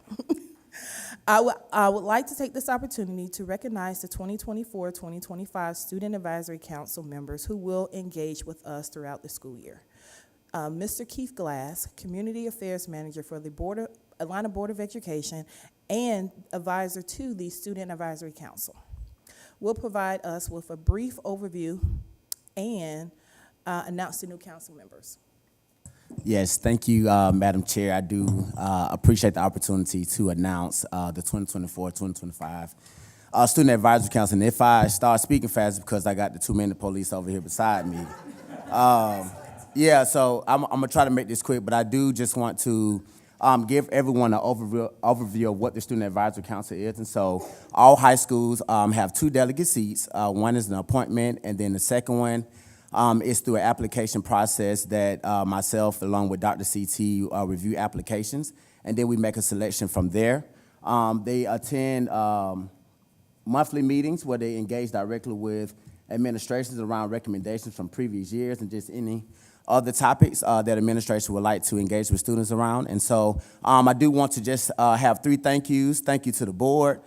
Since 2017, you guys has been advocate for student voice and ensuring that student voice is at the forefront of everything that we do. Breakfast with the board, for 3 years now, we've been going out, and you guys have been showing up for our students. And so I just want to say thank you, and just continue to continue to give students their superpowers. Dr. Battle and team, thank you guys for showing up monthly to just engage with our students and hearing directly from them. I tell them all the time, you guys have an S on your chest, and so just definitely lean into your superpowers and continue to be that of voices. And so, and then lastly, Dr. CT, she's not here, but I definitely want to just say thank you to her and her leadership. I call her my right hand in this work, and so I just want to thank her for her leadership. And so without further ado, the task at hand, I will announce the 2024-2025 Student Advisory Council. And we'd like to report that Atlanta Classical, for the first time, we have a student representative from Atlanta Classical, and that student is Mal McNeese. From Best Academy, we have Marcus Daniel and Wesley Gilliard Jr. From Carver Early College, we have Ariana Hollins and Zachariah Otterster. From Carver STEAM, we have Malik Paris and Kanaya Taylor. From Charles Drew, we have Alexander Thomas Jr. and Kristen Bold Austin. From CSK, we have Leah Duffy and Naja DeBose. From Frederick Douglass, we have Elijah Moody and Zakiya Dowdy. From Maynard Jackson, we have Sloan Mitchell and Drew Millman.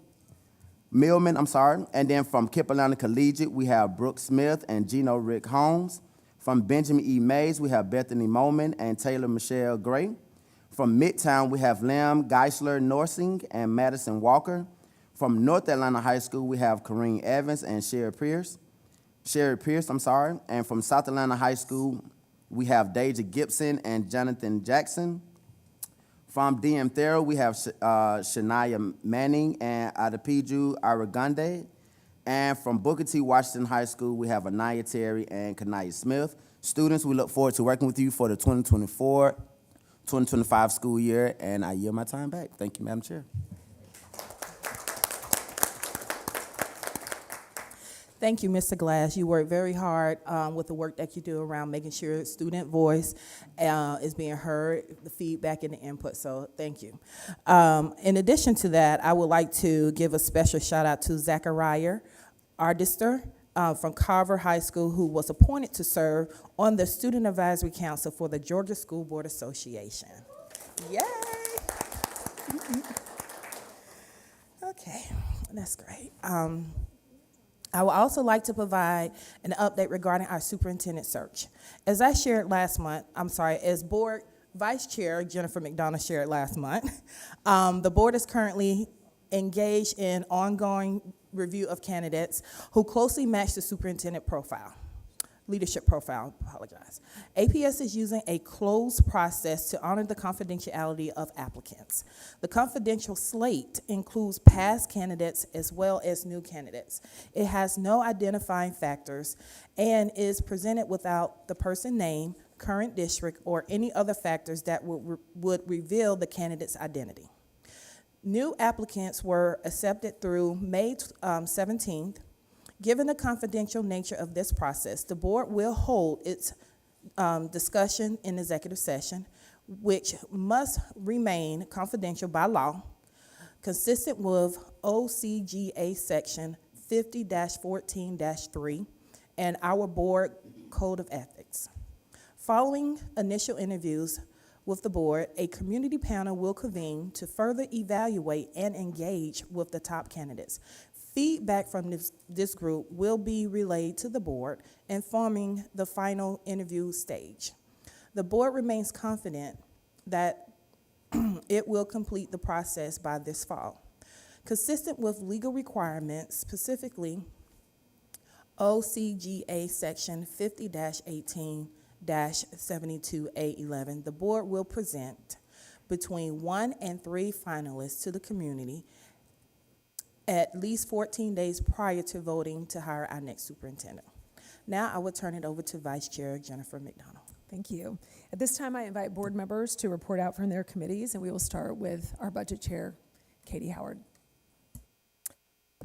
So tonight we'll be voting on our 2025 budget. So at our last Budget Commission meeting, we talked a lot about every aspect of this budget, which I will be giving comments after or right before our vote, so I won't go into all of it right now, but obviously we have a significant increase in pay for teachers and across the board, cost of living increases, as well as increases between 3 and 5% for other non-instructional staff. So awesome things happening in this budget. We also talked about the need to update our ERP system, our enterprise resource planning system, as well as the impact to fund balance, and getting consensus around that as well. So really appreciate my colleagues on the Budget Commission, Loretta Balden and Jessica Johnson, for all their work, as well as my colleagues' participation in this process. And of course, much thanks to the superintendent, CFO Bracken, and Director Lawson, and all the work they did to develop this budget. So looking forward to taking this final vote tonight. Great. Thank you, Katie. And we will talk to Policy Chair Ishay Collins. Thank you, Vice Chair McDonald. So we held our Policy Review Committee meeting last month. You will see on tonight's agenda final approval for 3 items that align to the conversations that we've been working on over the last few months. The first one in regards to the Community Equity Advisory Committee, aligning that more with the board's appointee schedule, and also changing some of the parameters around the Equity Advisory Committee just to streamline the processes and making it more easier to serve, but also for more community members to be involved. And then the second and third policy for final approval tonight aligns with us adjusting the dress code schedule to include our Crown Act, or removing hair discrimination, or not necessarily removing, but also being very explicit of embracing the creativity of our students to bring them full selves to the classroom. And so you will see those two revisions tonight for final approval. Our next policy, thank you. Want to thank my colleagues, Board Member Brooks and Board Member Cynthia Briscoe Brown, for the great work in this space. Next, we have our next Policy Review Committee meeting on Thursday, June 20th at 1 p.m. We will be continuing our conversation on our discipline, our discipline policies, and a couple of other items. I also want to acknowledge, but it's not a actual policy revision, it's more of an administrative regulation, if it's okay for me to also acknowledge just revising our physical education to now include exemption for ultimate frisbee. As you all know, flag football has been adopted over the last 2 years, and so We are really moving in a space of really expanded recognition of our students that are engaged in physical activities in other areas beyond what we normally have deemed traditional sports. I want to thank the administration for listening to our parents and our community and our students in that space over the years and have adjusted with those times. So thank you so much. With that being said, that concludes the report from the Policy Review Committee. Thank you. Thank you. We have one conference update at the end of this week. Oh, did you want to talk? Well, I can't wait. I'm sorry, you were not on the script. So, by all means, let's deliver a Retta Baldwin to the group. Let's not forget the audit and what will hopefully soon be a formal committee of board development. So the board development committee did meet, and we have submitted some information to policy in regards to making us a formal committee. The policy committee did have some questions that we'll be discussing at our next meeting, which will be also on committee day, which is June 20th.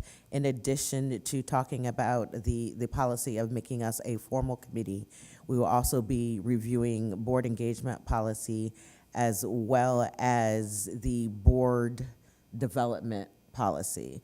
And then audit has not met, but will meet on June 27th, and it will be a wonderful meeting. I encourage everyone to attend.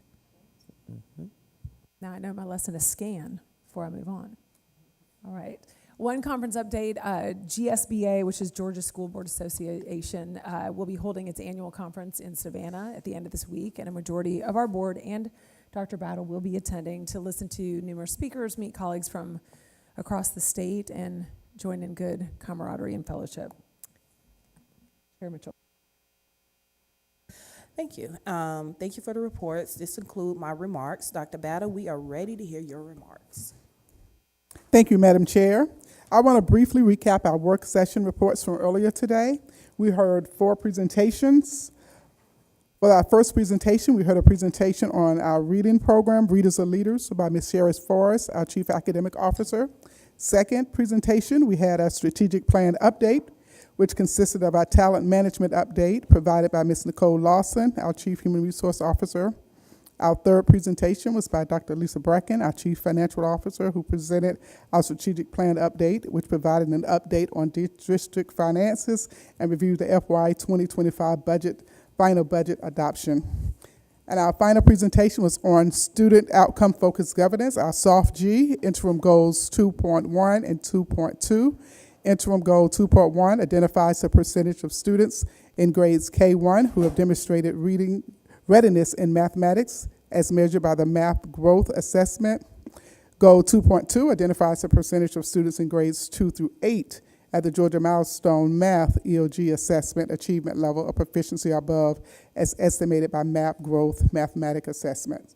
In summary, Board Goal 2 is currently below target. The spring 2022-23 Georgia Milestone results indicated 28.7% of students in grades 3 through 8 are scoring at proficiency or higher. When compared to the spring 2021-22 Georgia Milestone math results, there's a 2.7% increase in the percentage of students scoring proficiency or above. Additionally, the 2022-23 Georgia Milestone results are 10.5 percentage points below the spring 2022-23 annual target of 39.2% of students in grades 3 through 8 scoring proficient or above. Interim goal 2.1, the status is exceeding target. This the spring of 2023-24 MAP assessment results indicate that 55.7% of kindergartners and first graders students are demonstrating readiness for mathematics. This value exceeds the May 2024 target of 51.5 by 4.2 percentage points. Since the percentage points difference between the target and the actual value is greater than 1.5, the status of the interim goal is an exceeds target. And interim goal 2.2, status is currently developing. The spring 23-24 MAP assessment results indicate that 28% of the students in grades 2 through 8 are projected to be proficient above on the Georgia Milestone assessment. The value is less than the May 2024 target of 30.4 by 2.4 percentage points. Since the percentage points differ between 1.5 and 3 percentage points below the target, the status of the interim goal is developing. In my pre-recorded remarks for the month, I spotlighted our district summer program, Power Up, which was slated to start today, June 3rd to June 28th, at several sites across the district. I also reminded everyone that during summer break, the district will operate on a flexible schedule. All eligible employees will have the option of working 1 day remotely per week. And last, I will share the details for our annual Back to School Bash. This year, the event will be held on Saturday, July 20th, 2024 at the Georgia War Congress Center in Hall C1 and C2 from 9 a.m. to 1 p.m. We hope to see you there. Please allow me to continue reminding everyone to Say Something anonymous reporting system, which allows anyone to submit secure and anonymous tips regarding safety concerns. We also use the Say Something platform to report bullying. Anyone can submit a tip online through the Say Something app available through Google Play or Apple Store, or by calling the hotline at 1-844-5-SAY-NOW. Remember, if you see something, say something, including bullying. Please visit the APS TV YouTube channel to see and hear this month's community updates. Board meetings are live streamed on BOE TV. This concludes my remarks. Thank you. Thank you, Dr. Battle. Would you please present the consent agenda? Thank you, Madam Chair and members of the board. I'm pleased to submit consent agenda item number 4.1A through 4.4A for approval.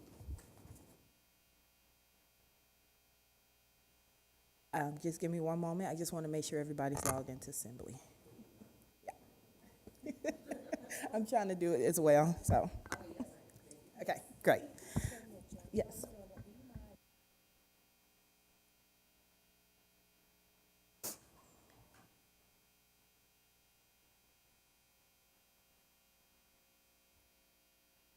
Just as an update, I just wanted to make sure that with the consent agenda, we as a board decided to remove tapestry and put it in discussion and action.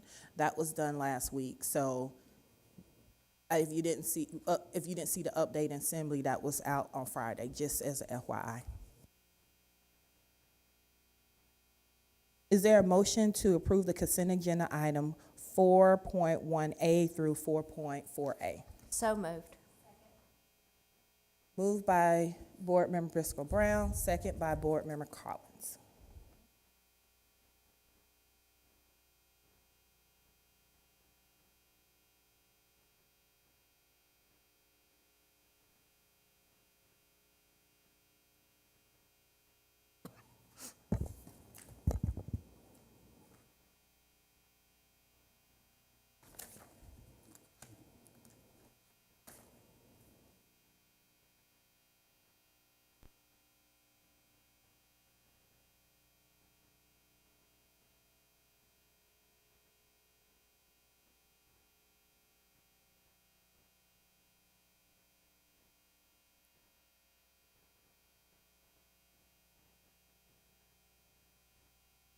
Thank you, Sandra.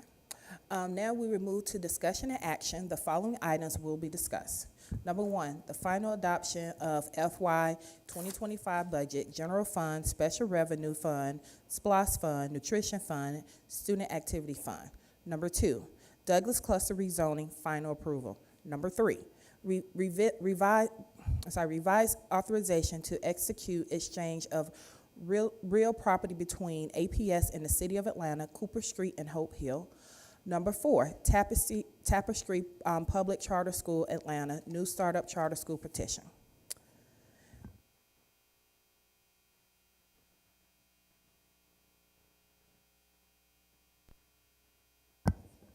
Yeah, I know, just give me 1 second.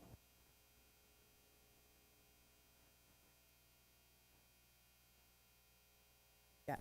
Is there a motion to approve the final adoption of the FY 2025 budget, General Fund, Special Revenue Fund, SPLOS Fund, Nutrition Fund, Student Activity Fund? So moved.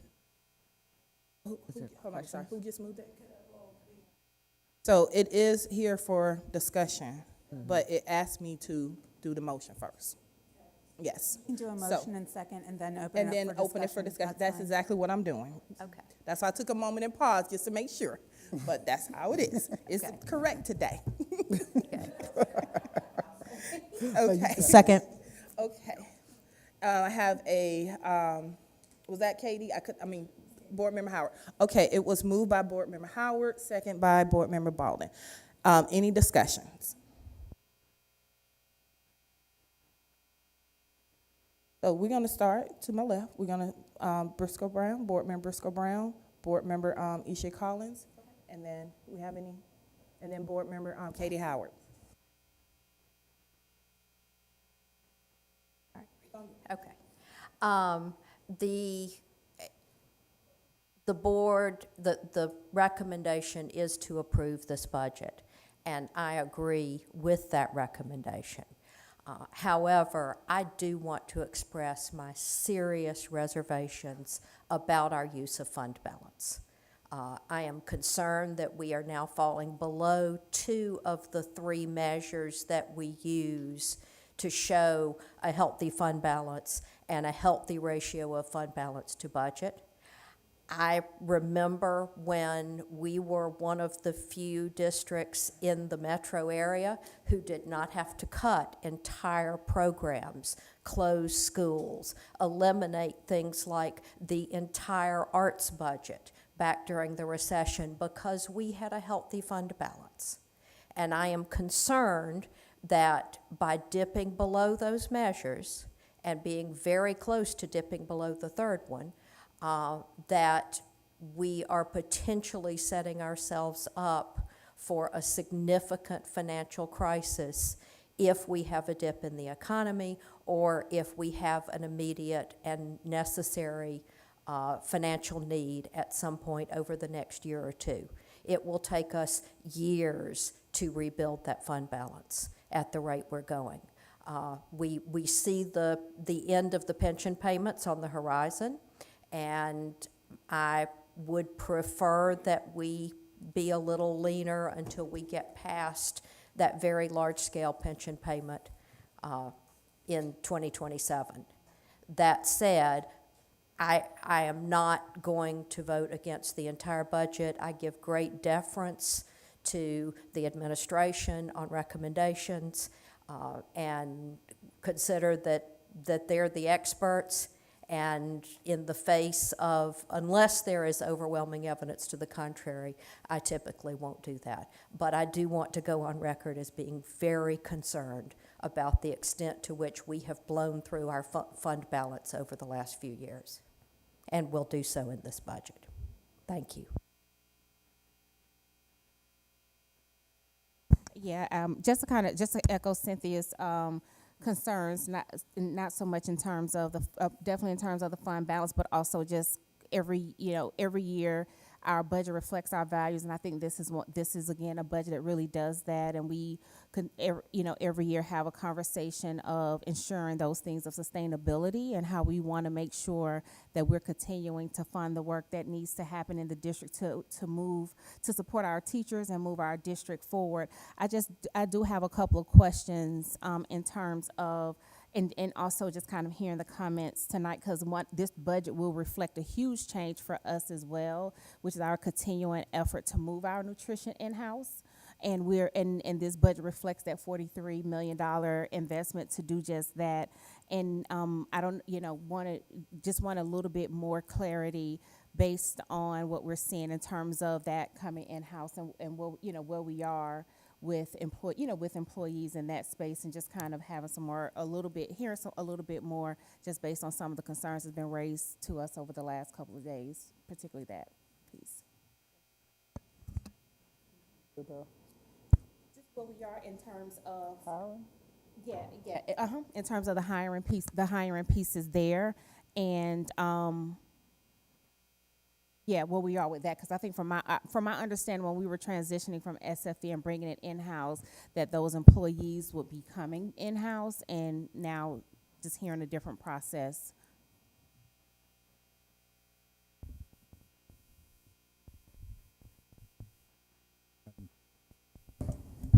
Madam Chair, members of the board, Madam Superintendent, good evening. Board Member Collins, with respect to where we are with hiring nutrition employees, As you can see on,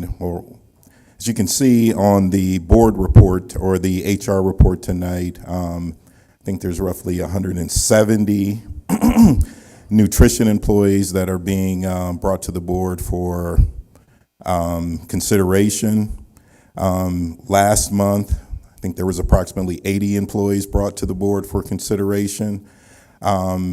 So that leaves a balance of roughly 40 or 50 employees that we will be bringing to the board, hopefully in August.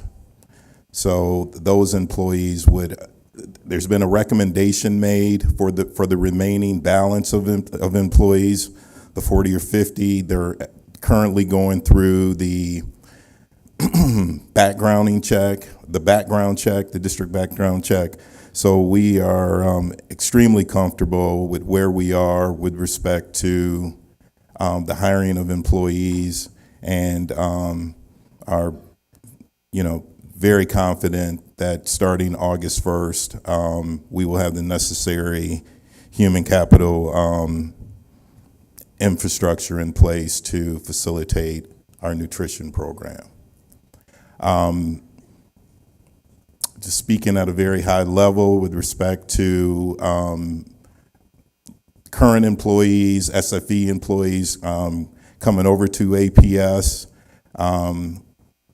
Last count with respect to cafeteria managers, and there's still some recommendations that will be made to fill the balance of cafeteria managers' positions. Based on my count and what's being approved by or being considered by the board right now, we're in the neighborhood of 93, 94%. Moving SFE cafeteria managers over to APS. So roughly 93, 94%, with several more positions, that are being considered at this point. I will say that of those, or for those that will not be joining APS as cafeteria managers, was due to the the interviewing process. There was input by the current administration, school building administration, feedback that we've received. So there were several different factors that have gone into the hiring of cafeteria managers. Okay. Yes, ma'am. Board Member Zeff.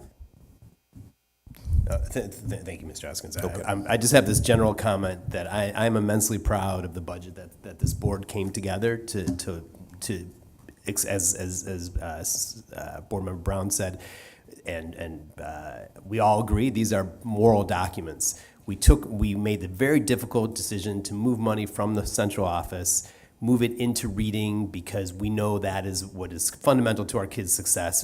We can say words, but ultimately we vote on budgets and move dollars. We put it in our teachers, we put it in all of our staff, and at the end of the day, it is not perfect. It is not. We didn't get everything we want, and we have a journey, and I think Dr. Bracken has done a good job of putting the breadcrumbs out for us about that journey that we need to go on. And we've got some courageous votes ahead, and we've got a lot of work and a lot of engagement that's going to be required to get us there. But I think this budget is a step in the right direction, and it signals to the community this is what we're here to do. So I'm proud to vote for it. Here, Ken. And just want to end this and wrap it up by saying, as the board commission chair, it's coming on 8:15. The budget commission chair, don't worry, I'm definitely not taking that from you. Appreciate all your service and leadership in your role with the budget and the development. But again, thanks to Dr. Battle, Dr. Bracken, Director Lawson, and everyone who worked really hard to put this budget together. The 11% teacher pay increase really shows that we greatly value teachers and high quality instruction and all our support staff. And then we want people who are committed to improving outcomes for our students at every single school. The investments in special education and literacy are critically important. as well as nutrition, which is a huge lift. Thank you, Mr. Hoskins and others. I know that's continuing work that the board's supporting, and we need to do it in the right way. And I'm glad we are putting forth the funds necessary to start the ERP update, which we have been putting off, which is critically necessary. It is our central nervous system of the district, and we've seen the impact of not having updated it with audit reports. And I really appreciate the history that Board Member Briscoe Brown shared as well around the fund balance. And I have asked, as others have asked, why are we having to fund certain things from the fund balance, and it needs to be used for one-time costs, emergencies. It should not be used to fill a budget gap. And we are moving wholeheartedly, intentionally in the direction where we are not doing that. That we are really focusing on improving student outcomes with our budget and aligning our budget with our priorities, which have to be solely focused on students, and not maintaining just the preservation of our existing structure. And it will require making sure that, again, we're responsible with our fund balance, and that we absolutely focus on our priorities, and we are doing that at another level as we start to develop the 2026 budget, which I'm already excited about us starting that process once we adopt this budget for 2025. Thank you again to all my colleagues who participated in this process. This is not just the Budget Commission that does this work, and we know that the budget is the most impactful lever to improving student outcomes. So thank you all again, and looking forward to taking this vote.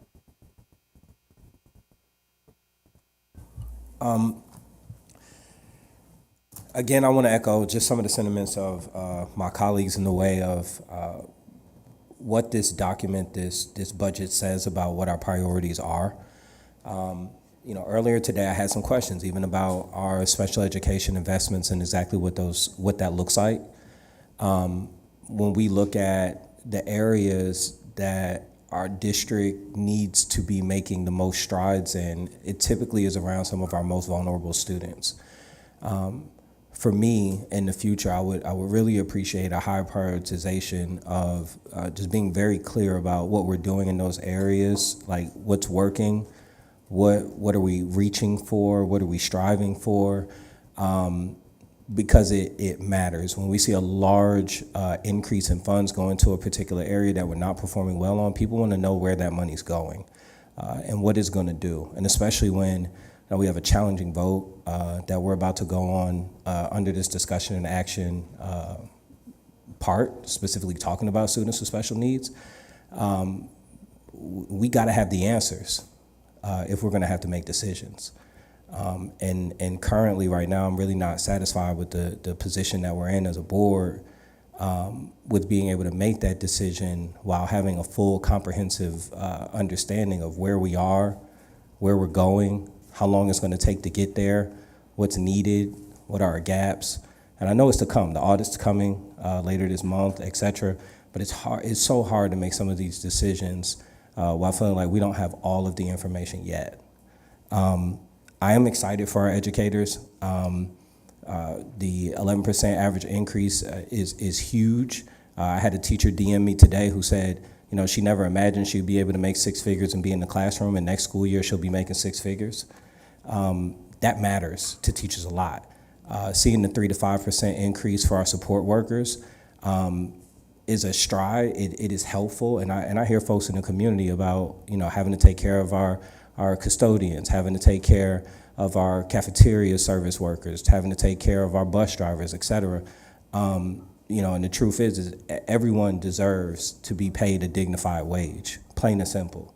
And as we move forward in the years to come, as we have those pensions roll off, as we have some, other revenue increases coming, my hope is that we continue to make major strides in making Atlanta Public Schools the #1 place to be an educator or support education in the Metro Atlanta area or the Southeast, period.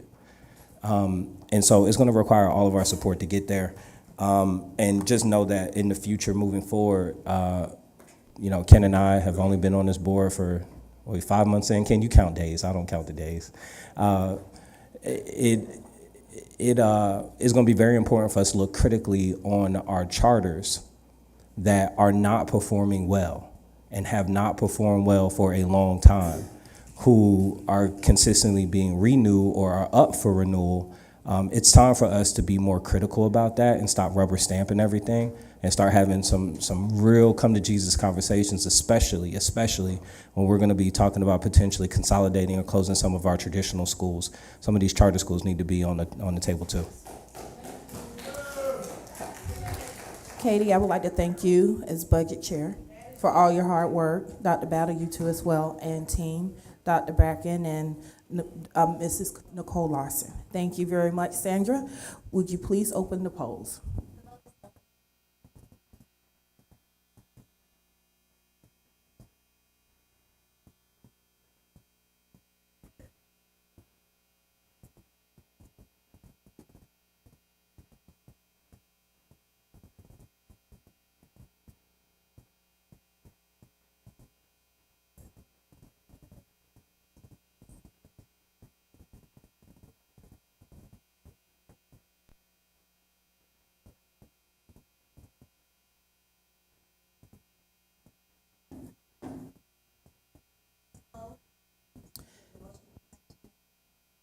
Thank you. Is there a motion to approve the recommendation regarding the rezoning of the Douglas cluster? So moved. Moved by Board Member Briscoe Brown. Is there a second? Second. Second by Board Member Iretta Baldwin. Any discussion? We will hear from Dr. Battle with a brief overview. Thank you. Thank you, Madam Chair.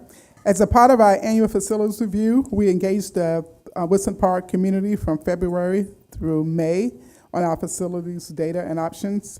We first met February 13th, 2024 with the data overview kickoff. March 2024, we had 2 options presented to the community, 3 community meetings in person and virtual. April 2024, 1 proposed recommendation presented to the community. We had those 2 community meetings in person and virtual. And then in May 2024, the first read with the Board of Education, 1 community held in person. Prior to the first read in May, we completed 5 community meetings, both virtual and in person. Most concerns centered around, number 1, ensuring safe walking routes to John Lewis and Victor's Academy. Number 2, creating a smooth transition and communications plan going forward. And 3, prioritizing legacy grandfathering in 5th and 8th grade students with their siblings. When reviewing the 2 options, people lean towards the current recommendation to help increase the number of students at FL Stanton. We held an additional community meeting in May with approximately 6 participants. There was no opposition at this meeting for the rezoning, but there were questions about how we took into account the new development when making projections and decisions. Kavi Medulla, DeMarcover, he walked them through the process and the impact. You're welcome. Thank you. Any discussion? Board Member Collins? All right, thank you so much for that, and thank you for that engagement. Can you share more with us in terms of what the turnout for those, for that engagement was? I know anything with rezoning, we want to make sure that the community is Larry's aware going at every angle. Chief Hoskins will come up and give us those facts.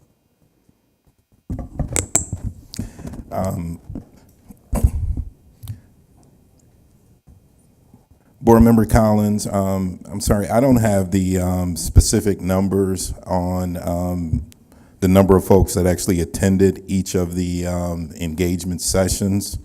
We can make sure we get that information from Mr. Norvell when he returns and get that information out to the board sometime later this week. But if I could add some additional information about this particular rezoning, Woodson Park Academy is currently at about 108% of capacity, so well over the intended use for the building, and is projected to be as high as 116% of capacity over the next 5 years. We have several other schools in the Washington, or in the Douglas cluster that are challenged with respect to low enrollments. We have FL Stanton, that's currently at 44% of capacity. Julia, that's currently at 39% of capacity. With this particular recommendation that we are making, FL Stanton's enrollment or utilization rate would go up to roughly 44% to 64%. Julia's would go from 39% to 43%. Woodson Park, from a projected 25-26 school year of 111% of capacity to 88% of capacity. And again, one of the other things that if this particular rezoning is approved would afford us is it would literally provide a walk zone for John Lewis Invictus Academy. The walk zone that would traditionally be afforded to that building or that particular school is actually a part of the Woodson Park, currently a part of the Woodson Park feeder pattern. So this particular action, if approved by the board, would drastically reduce the the challenges that KIPP Woodson Park is currently facing and will only compound over the next 5 years if this action isn't taken. Again, it would add additional students to FL Stanton, Julia, and Boyd Elementary.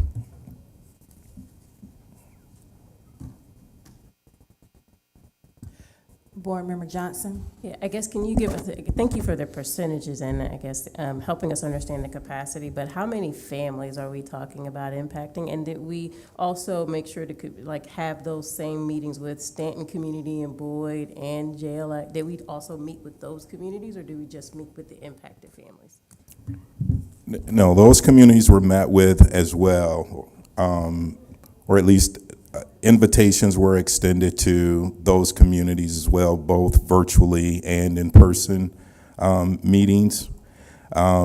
If this particular action is approved, it's projected that 195 students would be rezoned from this particular, from Woodson or KIPP Woodson Park. 72 would go to FL Stanton, 63 to Boyd, 60 to Julia, and again 195 would leave Woodson Park Academy. This particular action, if approved by the board, wouldn't be in effect, or the actual rezoning would start the 25-26 school year.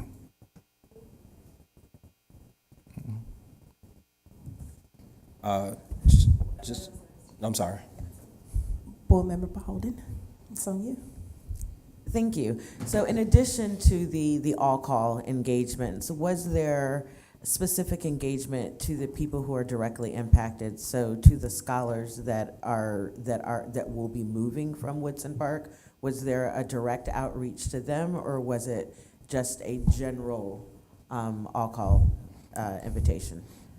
Yes, ma'am. Yes, it was a general all-call to community, families, folks that live in those particular areas.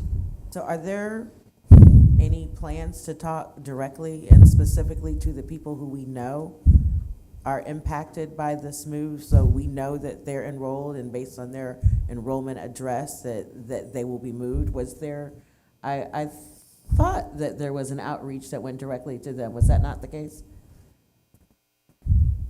Can you repeat that question? So the scholars who are currently at Woodson Park that will be impacted by this rezoning based on their current address, was there direct outreach that went to them? Or was it just in general Woodson Park community, this is what's happening? Yes, it was the general Woodson Park community. Several meetings were held at the schools. Woodson Park staff along with APS, communicated to currently enrolled families, that we were having these discussions.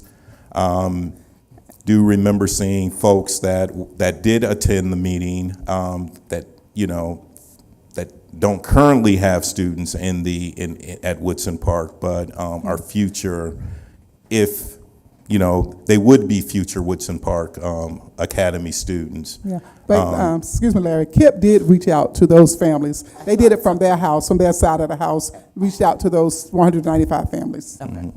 And moving forward, in terms of being proactive, and I don't know what best practices are, but is there a best practice in terms of how do we communicate leading up to when the switch is flipped, so people understand the differences? Because I know oftentimes in some of our communities, some people wait till the first day of school to register. So in terms of being proactive and communicating, so people know what's going on, what's next, where to go. Hopefully there is a best practice, and if not, that we develop one for how do we make sure that our parents are aware before day one, a year and some from now, that this change is happening. I just request that we do that and be proactive absolutely. And intentional with our communications. I'll just add quickly that, of course, our Student Assignment Office sends the individual letters to students and families about rezoning once the action is finalized by the board. I love that, just saying we may want to consider something in addition to a letter, just so that it's seen and not just thrown in a vial. Absolutely. We've already talked about it informally, about reaching out, like calling the families, saying, hey, So welcome, we got a year. welcome back to your let's school. do it right. Let's ramp up Absolutely. and be proactive. We're on the same page with that. Excellent. Thank you. Thank you.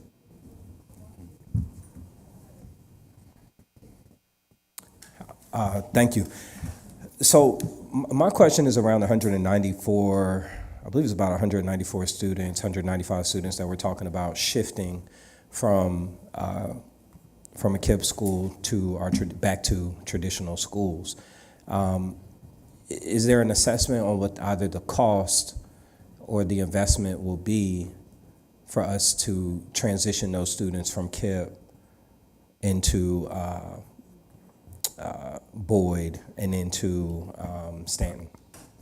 Well, it's a win for our schools. Do we have a number? Yes. No, I don't have the numbers, but it's a win for our school.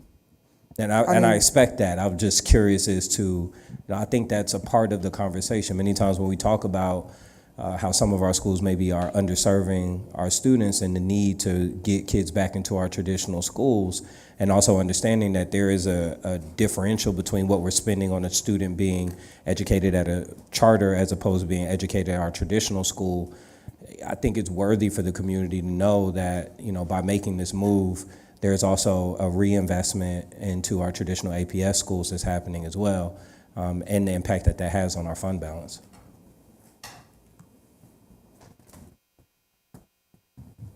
Thank you. Okay. Can I get the number at some point? No, we don't have that number tonight, but I just say thank you for that. Okay. For lifting that. Thank you, Dr. Batta, for the overview, and thank you, board member, for your questions during the discussion. Sandra, could you please open the polls?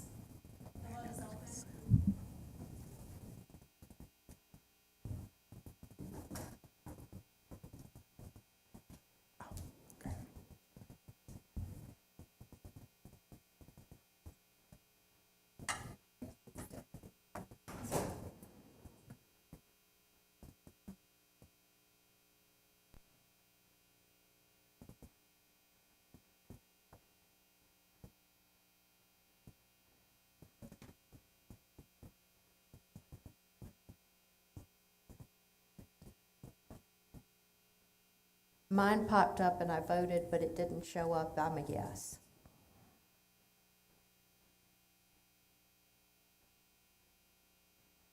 Thank you. Is there a motion to approve the recommendation? Hold on. Oh, I'm sorry.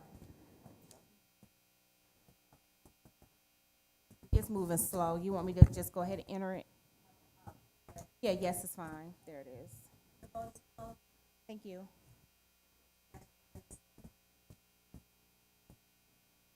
All right. Thank you, Sandra. Is there a motion to approve the recommendation regarding the exchange of real property between APS and the City of Atlanta, Cooper Street and Hope Hill? So moved. Second. Moved by Board Member Collins, second by Board Member Johnson. Any discussion? I have. And Dr. Battle will provide us a brief overview regarding the petition. Thank you. Okay. Thank you, Madam Chair. This item archives two important goals for APS. First, it finally and fully transfer the deeds to the Hope Hill Elementary School Recreation Center to APS, setting a long-standing issue.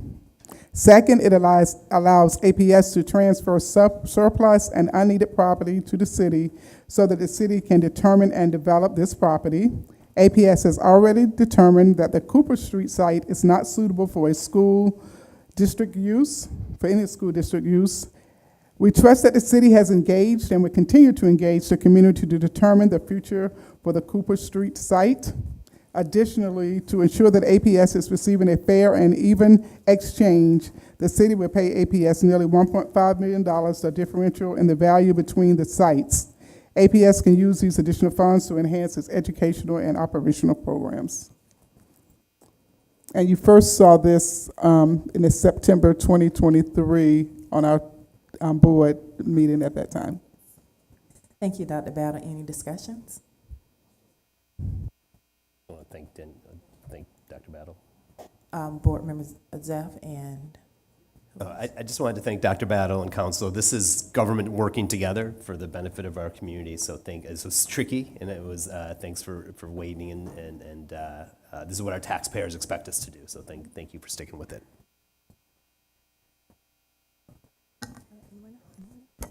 Just excited about the future of Hope Hill. thank you. Sandra, can I call you Miss Murray? Miss Sandra, please open the polls. I just feel so. Sandra.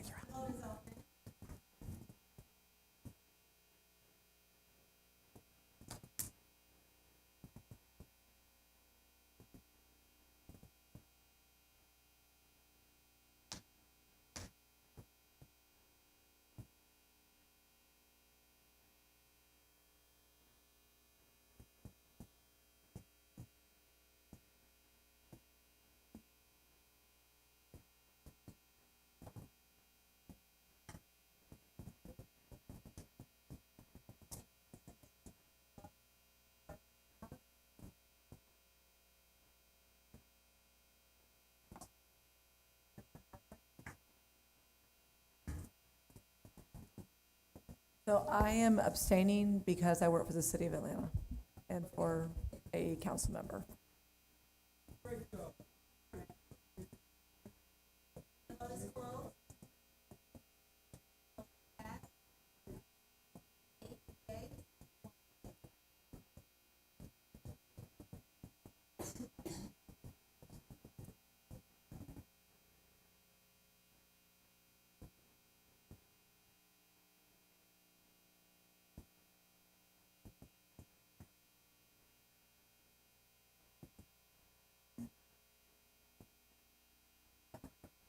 Okay, thank you. Is there a motion to approve the administration recommendation regarding Tapestry Public Charter School Atlanta new startup charter petition? Dr. Battle, would you please share additional information regarding the petition? Thank you, Madam Chair. As shared in the April 2024 Atlanta Board of Education meeting, Tapestry Public Charter School Incorporated submitted a new startup charter school petition in March to create a new charter school called Tapestry Public Charter School Atlanta, TPCSA. TPCSA would replicate an existing charter school. Tapestry Public Charter School, Inc. operates in DeKalb County School District. TPCSA seeks to offer an inclusive, individualized learning environment that is academically engaging, both for the neurotypical student and those on the autism spectrum and to create a positive school culture that empowers all students to take possession of their innate talents and become creative builders of their own future. That the proposed school would open in 2025 through 2026 school year and eventually serve 301 students in grades 6 through 12. TPCSA's petition was thoroughly reviewed by a committee of Atlanta Public School staff and exterior evaluators. Additionally, members of the APS leadership team visited Tapestry, existing charter school in DeKalb County. If approved, TPCSA would be Atlanta Public Schools' 20th charter school. APS currently contains more charter schools than any other school district in the state. 19 APS authorized charter schools serves approximately 10,000 APS students. While the TPCSA petition fulfills the application requirement and responded to our questions, APS administration maintains questions about TPCSA's ability to serve the population of APS students most in need of special education services and concerns about the negative impact the school may have on the district operations. For these reasons, denial of TPCSA petition is recommended at this time. Rationale for recommendation of denial. The review committee noted a number of positive factors in TPCSA's petition, particularly in terms of academic performance and community support. While these attributes are noted and appreciated, APS leadership maintains several significant concerns about the potential impact of TPCSA on district operations and TPCSA's ability to address the range of needs of APS students who may enroll at the school. These instructional and operational concerns led us to this denial recommendation. More specifically, TPCSA capacity to address a significant need. TPCSA seeks and serves a large percentage of students on the autism spectrum, and Tapestry's existing charter school has demonstrated success with these students. However, students on the autism spectrum in APS are generally well served by the district's existing programs. APS greater needs for new and innovative support for students are more significantly intellectual and behavioral disabilities that would not be addressed in addition to the TPCSA and their capacity to meet the school's needs. The impact on our school enrollment on district-ran schools. APS facilities capacity review process revealed that a significant number of APS school facilities continue to have less than 65% utilization based on student enrollment versus facility capacity, including middle and high schools. Although TPCSA's total student enrollment would not exceed 301 students across grades 6 through 12, an additional increase to the district overall charter school enrollment would likely impact enrollment at already underutilized district-ran schools. Impact on our district budget. Related to enrollment concerns articulated above, the creation of a new charter school in APS would obligate the district to certain financial support for the school. At full enrollment of 301 students, based on current projections, TPCSA's total local state revenue would be a little over $6 million per year. If students were otherwise enrolled in their zone APS schools, these funds would remain fully with the district. Additionally, there's an unqualified cost of further stressing the district structures. Currently, 44% of traditional schools are enrolled at 60% or less capacity. Adding additional school to the APS portfolio further compromise economies of scale, efficiency, and financial stewardship. Until the district has undertaken a process of right-sizing existing schools to enrollment capacity challenges, adding schools or programs should be carefully considered. State law requires school districts that approve charter school applications to make district-owned surplus buildings available to the charter organization for use free of charge. In addition, the school district is responsible for the costs associated with capital improvement in facilities owned by the district. Adding an additional building to APS portfolio would further diminish already inadequate SPLOST receipts, and the district currently has an estimated $1.5 to $2 billion in deferred maintenance. Given the current constraints on the district overall budget, investing in creating another school would not be the best use of APS limited resources at this time. Special education staffing impact. As it is in many school districts, APS remain challenged to find enough qualified and experienced special ed teachers, paraprofessionals, and service providers. TPCSA focuses on special education and the staffing of its schools to meet the needs that will fully likely compound APS staffing issues in this area. Possible facilities obligation. If approved, TPCSA would have access to an unused APS facility, and APS would need to negotiate with TPCSA to free the district of obligations under state charter law to take on facilities repairs and maintenance obligations. Thank you, Dr. Battle, and I will ask again, is there a motion to approve administration recommendation regarding Tapestry Public Charter School, Atlanta, new startup charter school petition? So moved. Second. Moved by Board Member Vice Chair McDonald, second by Board Member Cynthia Briscoe Brown. Brown. Been my name for 33 years. I know. I'm proud of it. I apologize.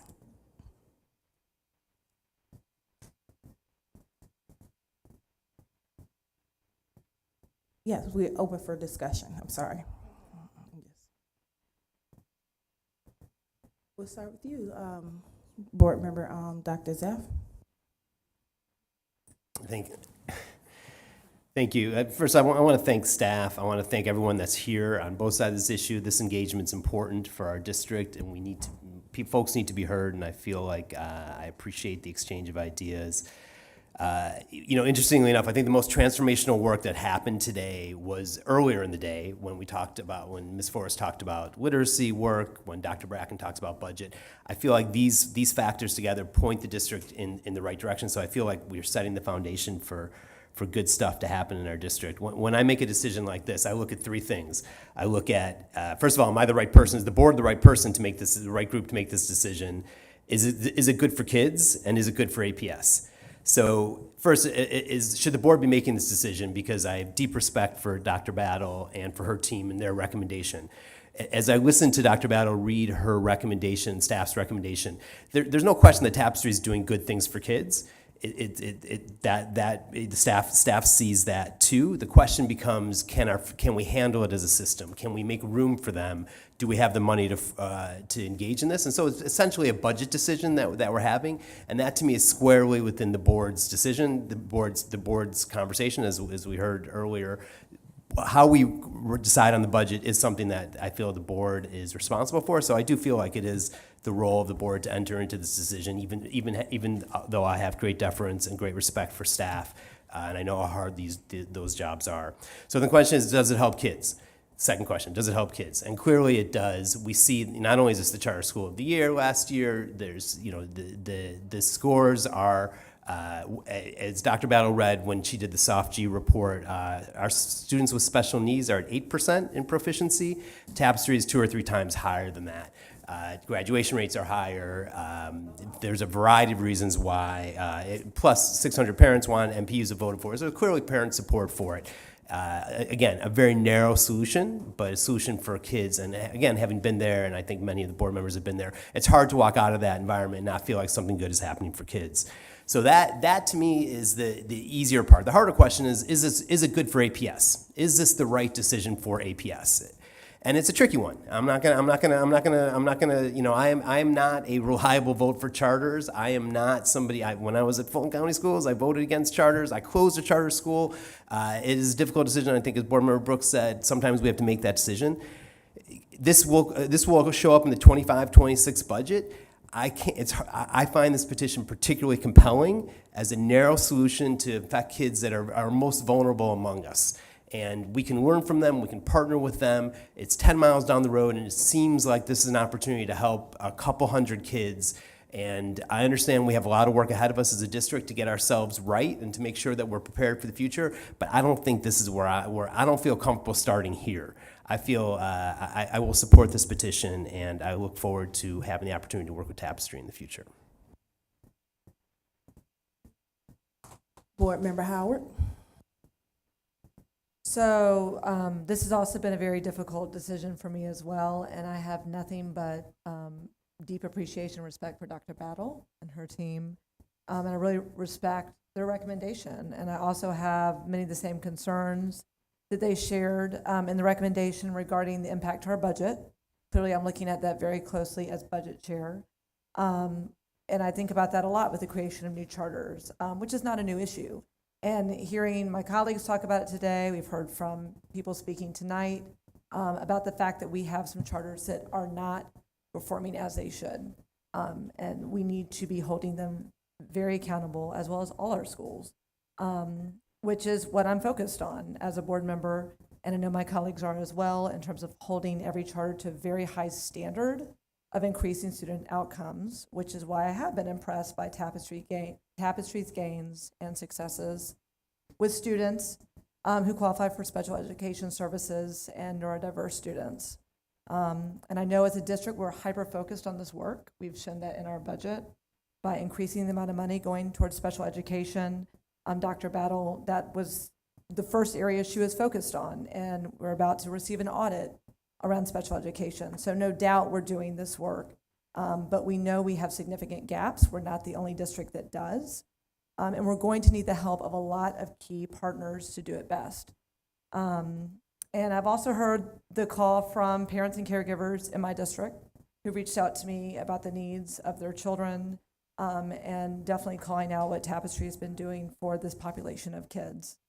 So despite this being a less than ideal process, and no matter the vote today, I hope we can continue to talk with Tapestry and others who are having significant gains and successes in serving our neurodiverse students and students with special educational needs. And I want to thank Dr. Battle again and her team for giving this area the most focus I've seen during my time on the board, and I'm looking forward to doing everything we have to do as a board and as a district to support, as Board Member Zeff said, our most vulnerable students and where we have the most work to do. So thank you for letting me provide my comments.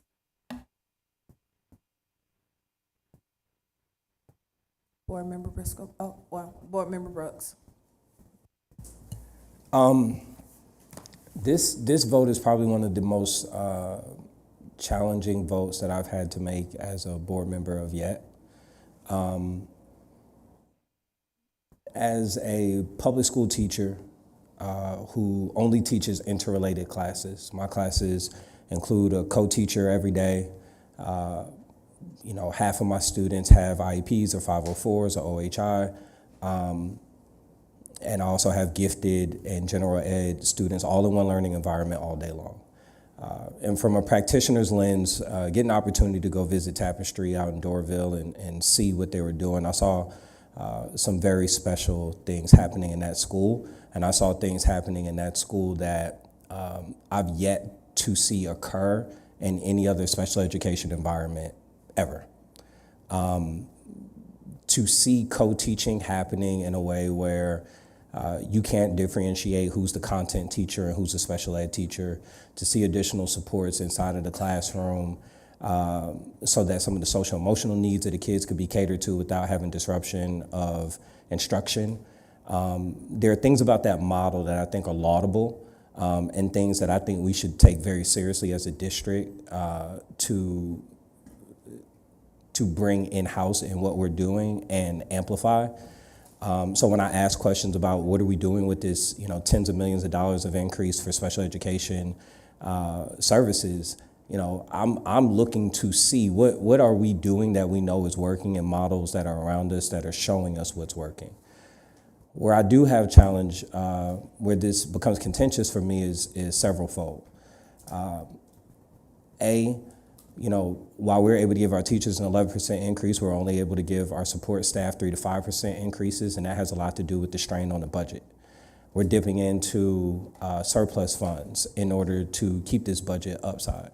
We have a grand number of schools that are under-enrolled, and so we're about to have real conversations this next year, and unfortunately with a new superintendent.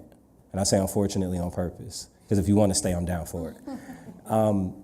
But we're about to, next year, have conversations about consolidating schools. We're going to have conversations about closing schools. We've had conversations today about abolishing people's positions. And then at the same time, when we turn around and then start having a conversation about potentially spending $4 or $5, $6 million on another school offering. But we don't have the funds to keep all our lunch ladies. We don't have the funds to give our bus drivers a real dignified wage. these are the questions and the things that, you know, for me, I'm kind of like, yo, if we, I don't remember the young lady's name, but she said, you know, if we can do both, then we're really talking about something. And that resonates with me because I believe that Tapestry is doing great things. I believe there are students in APS that could benefit from what Tapestry has to offer. I don't believe that we're in the fiscal position to activate on it now when we're picking up a new ERP, when we're moving nutrition in-house, when we're going to be talking about consolidating schools, when we're abolishing positions. Like all of those factors in mind for me say, you know, look, Tapestry, for me, it's a not right now, but let's have a conversation once we get through doing some of this hard work and we can create space. Because in my opinion, there should be space for a Tapestry and not space for many of the other partners that we have who aren't performing well. So I think there's a bigger conversation. We got to do that work, and I think we have to instill faith within the community that we're going to do the work and stop continuing to just bring on charters and not having accountabilities for the ones that aren't doing their job.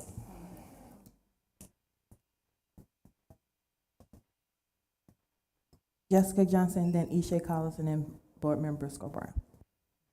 Thank you so much. And my colleagues have really done a great job of spelling it out, so I won't keep us long. I think I had an opportunity to really connect with stakeholders on both sides and parents on both sides of this particular issue. And I think the themes that bubbled up for me were just the concerns around transportation and equity and accessibility. And even though there is a lottery system, there was significant concern around what students would be accepted and were we really providing the supports for the highest needs. And particularly for my side of town, the south side of town, those questions definitely resonated with me personally.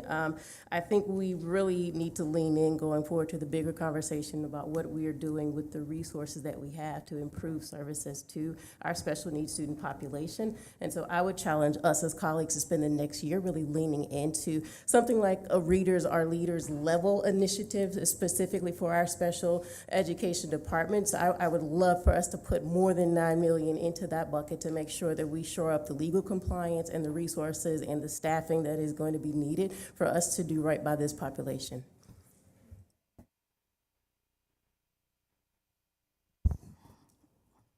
Yeah, I echo the thank you, Jessica, for opening that door. I think that's what I said with just listening to Board Member Zeff and Board Member Howard and Board Member Brooks and also Board Member Johnson. And I just sat with the thing that is best for kids. And yeah, and I think we all agree when we, have observed, listen to both sides. So what Tapestry offers, it is a model, and we've seen, great work come out of Tapestry. But for me, I struggle with it. Is it for all kids?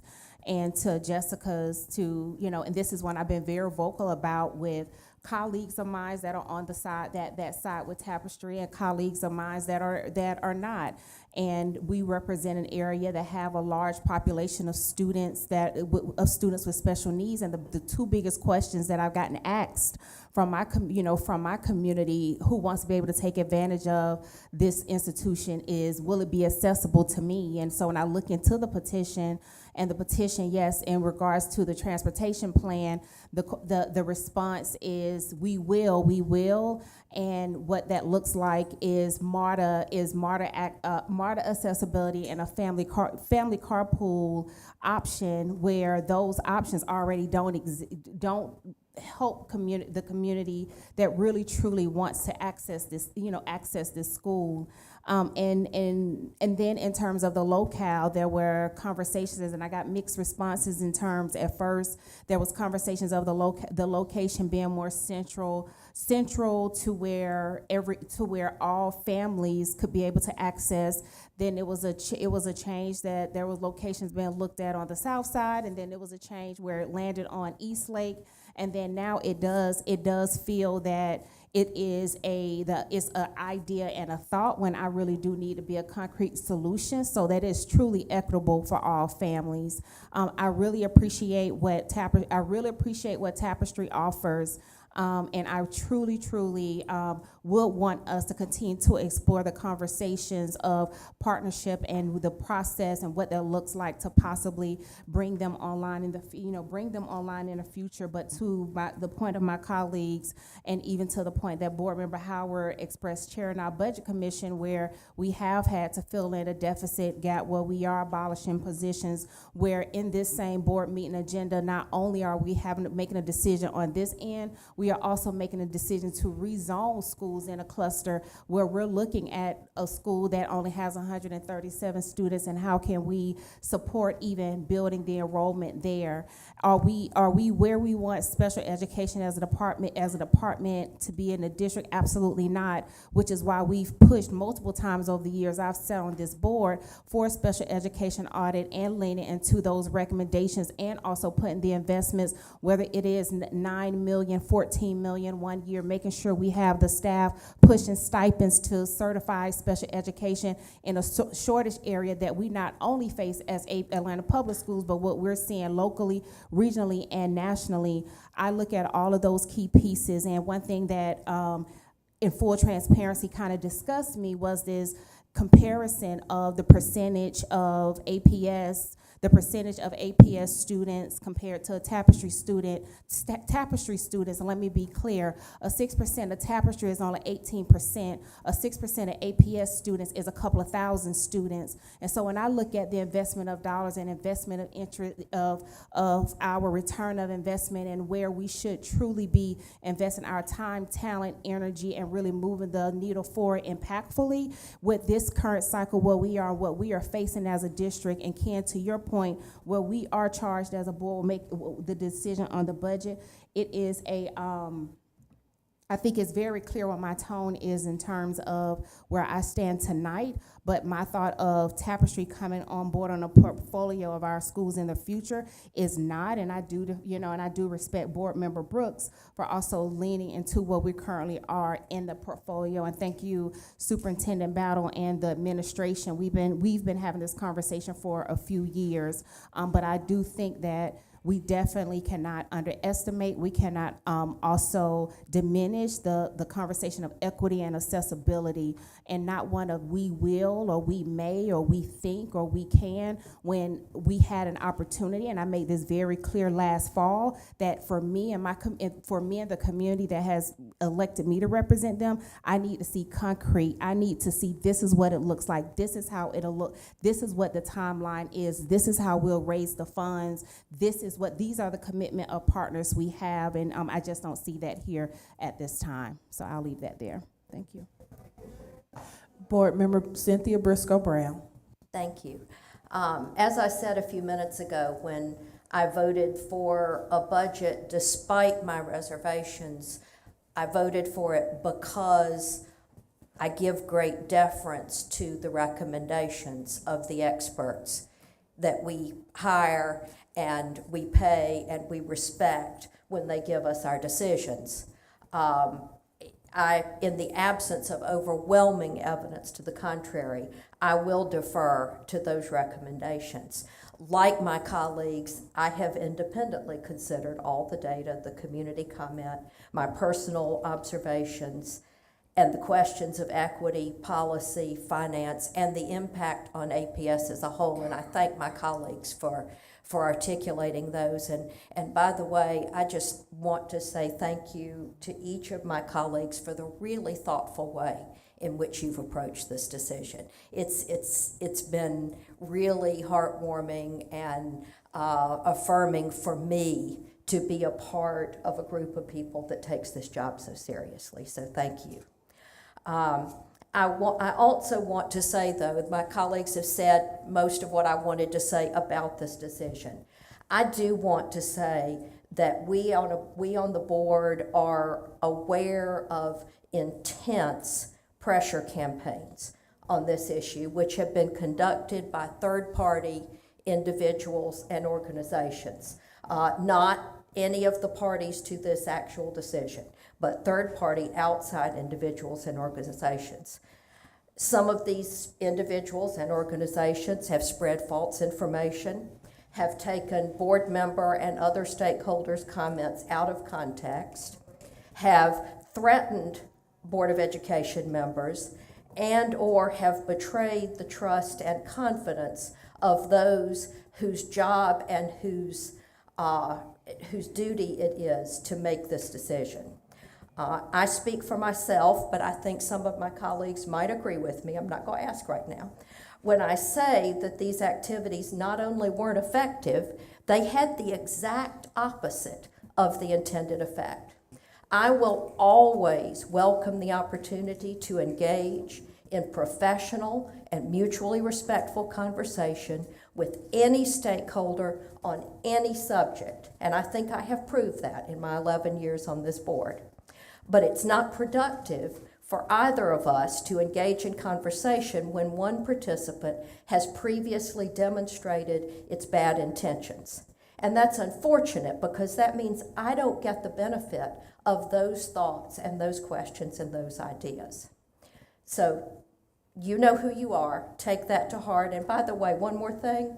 I'm all for genuine email campaigns where stakeholders actually write me and tell me what they think. I take pride in responding to each of those individually all the time. However, as one who used to organize those campaigns, let me offer a couple of pro tips. Number one, don't send out your desperate email for your desperate appeal for a flood of emails to the intended recipients of those emails. Number two, make sure your email program works properly so that it addresses emails to the recipients rather than to the sender. And number three, it might be a good idea to refine your list so that, at least as of the moment we went on the dais of this evening, more than 17 of your intended respondents participate. We always welcome genuine engagement. We seek it, we ask for it, we beg for it. But please make it genuine engagement. We will treat you professionally and respectfully. We need you to do the same so that we can all hear each other and work together to build and be community together for the benefit of every child. Thank you. Thank you, colleagues, for this open dialogue. Sandra, please open the polls.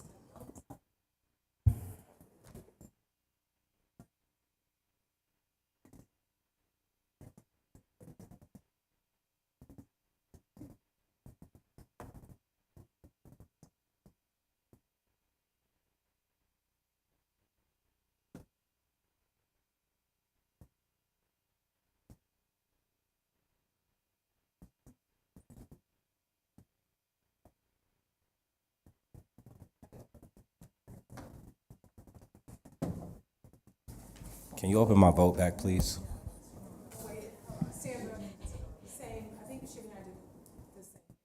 Yeah, to clarify, a yes vote is to deny the application. Correct. So we may need to wipe this and start over. I think. Okay. The yes vote is to uphold the superintendent recommendation, Right. administration Correct. recommendation. Yes. Yes.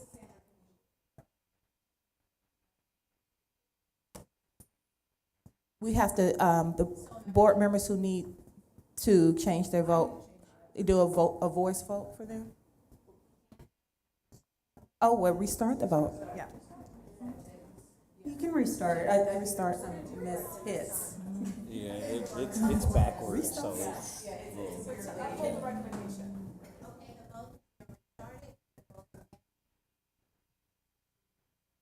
Got it. We good?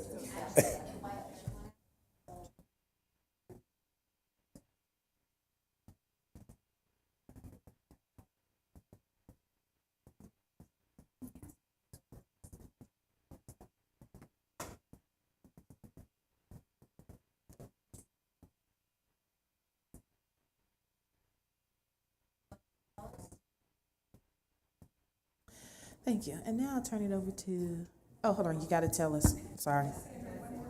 For Sandra, we don't cut you off early.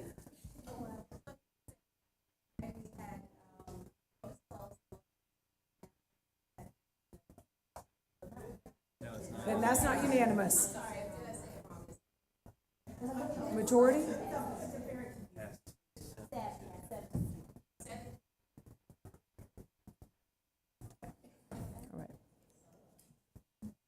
Moving on.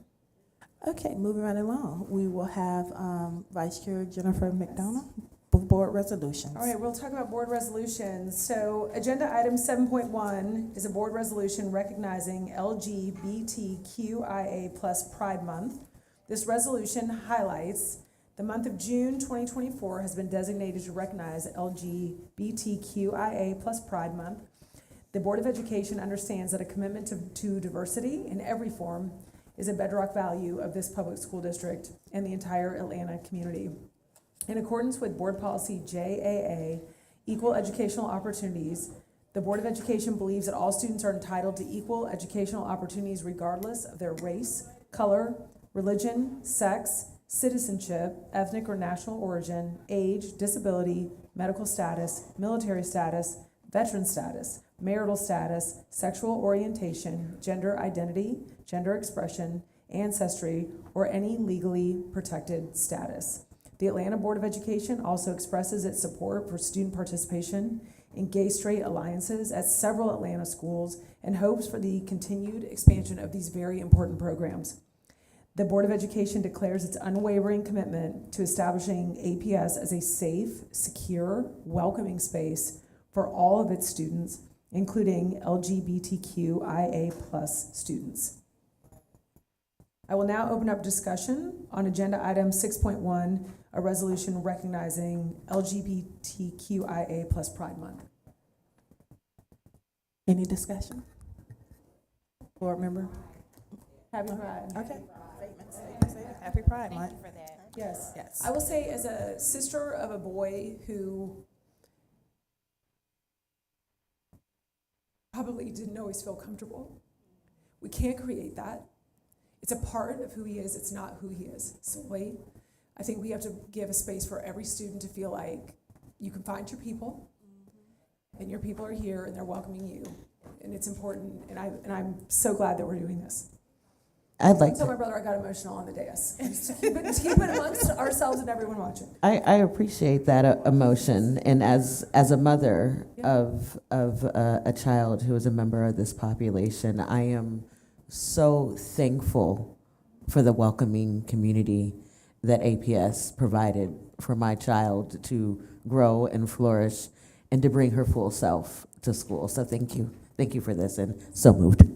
And as the parent of a child who identifies as part of the community, I know that APS has wrapped our arms around so many of our kids, and I think the LGBTQI plus task force that we formed several years ago has made a lot of difference in that area. And do we need a second? I'll second. Thank you.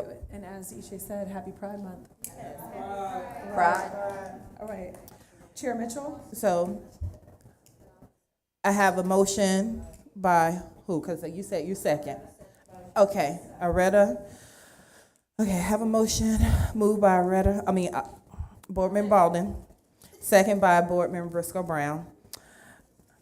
Secretary, please open the polls. That's We almost there. We almost there. Closer than we've ever been. All right, we're voting. Oh, no, we have a lot of reading left to do. Just buckle in. Yes, we do. Like, dab it up.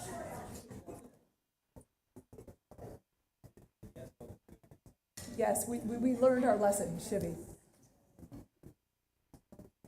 Ken, are you good? Yeah. Did you vote? Okay, good. All right. Thank goodness. Thank you. All right. Agenda item 6.2 is a board resolution recognizing Juneteenth. This resolution highlights that Juneteenth, June 19 of every year, marks the date in 1865 when the last people of African descent enslaved in the U.S. learned that they had been declared free in the Emancipation Proclamation signed 2 years prior. Recognizing the multi-layered and complex history of the United States, including our ongoing struggle to live up to the ideals of equality and freedom, it requires us to remember the centuries of bondage experienced by Africans enslaved in this country and the present-day lingering effects of that bondage. The Atlanta Board of Education recognizes Juneteenth as an opportunity to remind all school district stakeholders of our shared responsibility to perfect our diverse community's commitment to justice. Therefore, we as members of the Board of Ed do hereby recognize on the third day of June 2024, we as members of the Board of Ed do recognize June 19th, 2024 as Juneteenth, a day of historical, cultural, and political significance to the APS community. I will now open discussion on agenda item 6.2, recognizing Juneteenth. Is there any discussion? I have one comment I want to make. I just want to say this is the first resolution that we have done for Juneteenth. And this is so important to our history, but this is American history. So I want to thank Pierre and Erica Long for working on this resolution.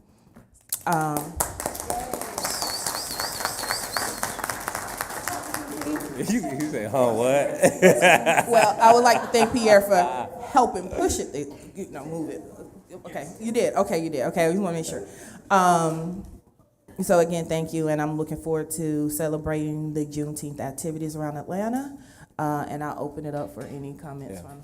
Now, again, kudos to Erica and Pierre for putting the resolution together. One of the things I would encourage us as a district, as a board, to consider is getting a float or being active in the Juneteenth parade that happens here in Atlanta. I'm not sure if we already have plans to, but I know the conversation hasn't come up, so it hadn't come our way yet. But all right, so yeah, no, I definitely would love to see us as a board, participate in that parade and show support in that way. Thank you. All right. Yeah, ready to vote? Motion? Do I have a motion? Moved, so moved. Moved by Second. Vice Chair, second by Board Member Baldwin. Sandra, could you please open the polls?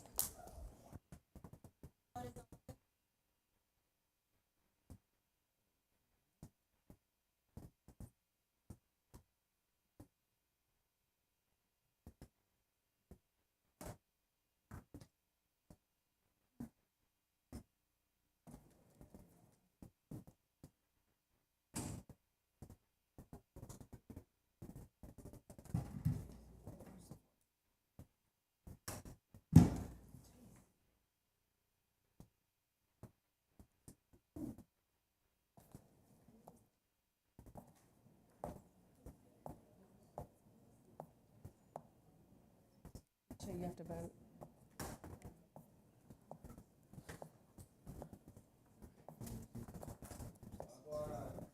All night. I gotta go to the bathroom, so moved. Look at y'all delaying. So moved. Thank you, Sandra. Agenda item 6.3 is a board resolution recognizing National Caribbean American Heritage Month.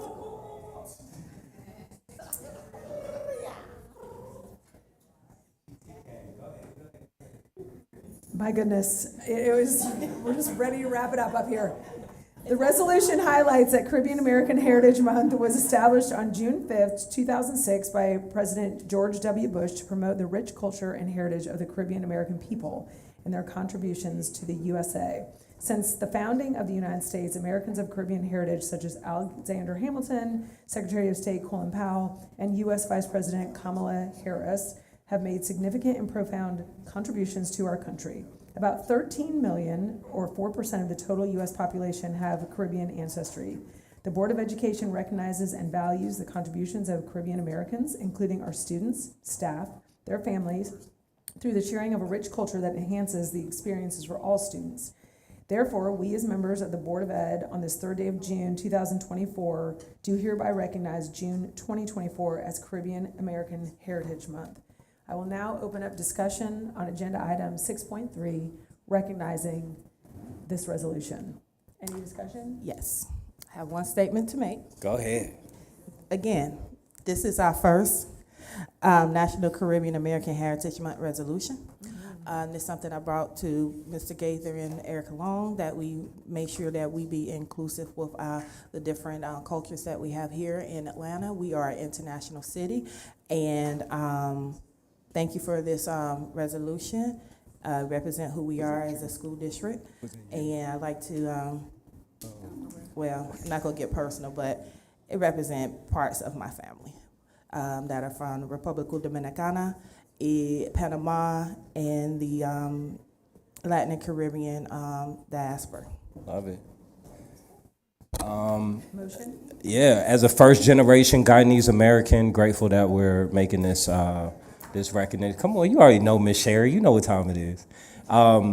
It's an honor that we are recognizing these cultural impacts by different folks. So just grateful to be here. What you doing, Loretta? I got to the restroom. It's still being recorded. You're on TV. With that said, can we motion to make a vote now? All right. Motion to vote? I'm sorry, I'm That's going to the fine. next Look page. at how punchy. All So right. moved, so moved. It's moved by Board Member Brooks, second by Erica Mitchell. Okay, Sandra, would you please open the poll? It is open. All right. It's closer we've ever been. I know, that's right. That's why I say it. All right. Madam General Counsel, does the board need to report out from executive session? Madam Chair, it's not. Because it's the end of the school year, that's why. Okay, I would turn it back over to Board Vice Chair McDonald. APS will perform and construct capital improvements at the original premises occupied by the Condesi School Hill building used for Condesi Old Fourth Ward. During the course of the project, the district requires the charter school to temporarily relocate operations to replacement premises. The board travel report is a monthly report that details district-funded travel for members of the board and the board office, including total year-to-date spending. The detailed financial report is a monthly report of the revenue and expenditure budget, actual collections and spending to date, remaining balance, and percent remaining for the current fiscal year, including a comparison to the previous fiscal year for all funds. I can hear y'all packing up, just so you know. I can hear it loud and clear. This special revenue report is a monthly report of all budget adjustments in the previous month for all funds except the general fund and consolidated general fund, which are less than $1 million. This aligns with board policy DC, which states special revenue fund or grant budget adjustments up to $1 million may be made without board approval and shall be reported at the following board meeting for informational purposes. Each of these reports can be found under the Information tab in Assembly. Packing now. Get it up.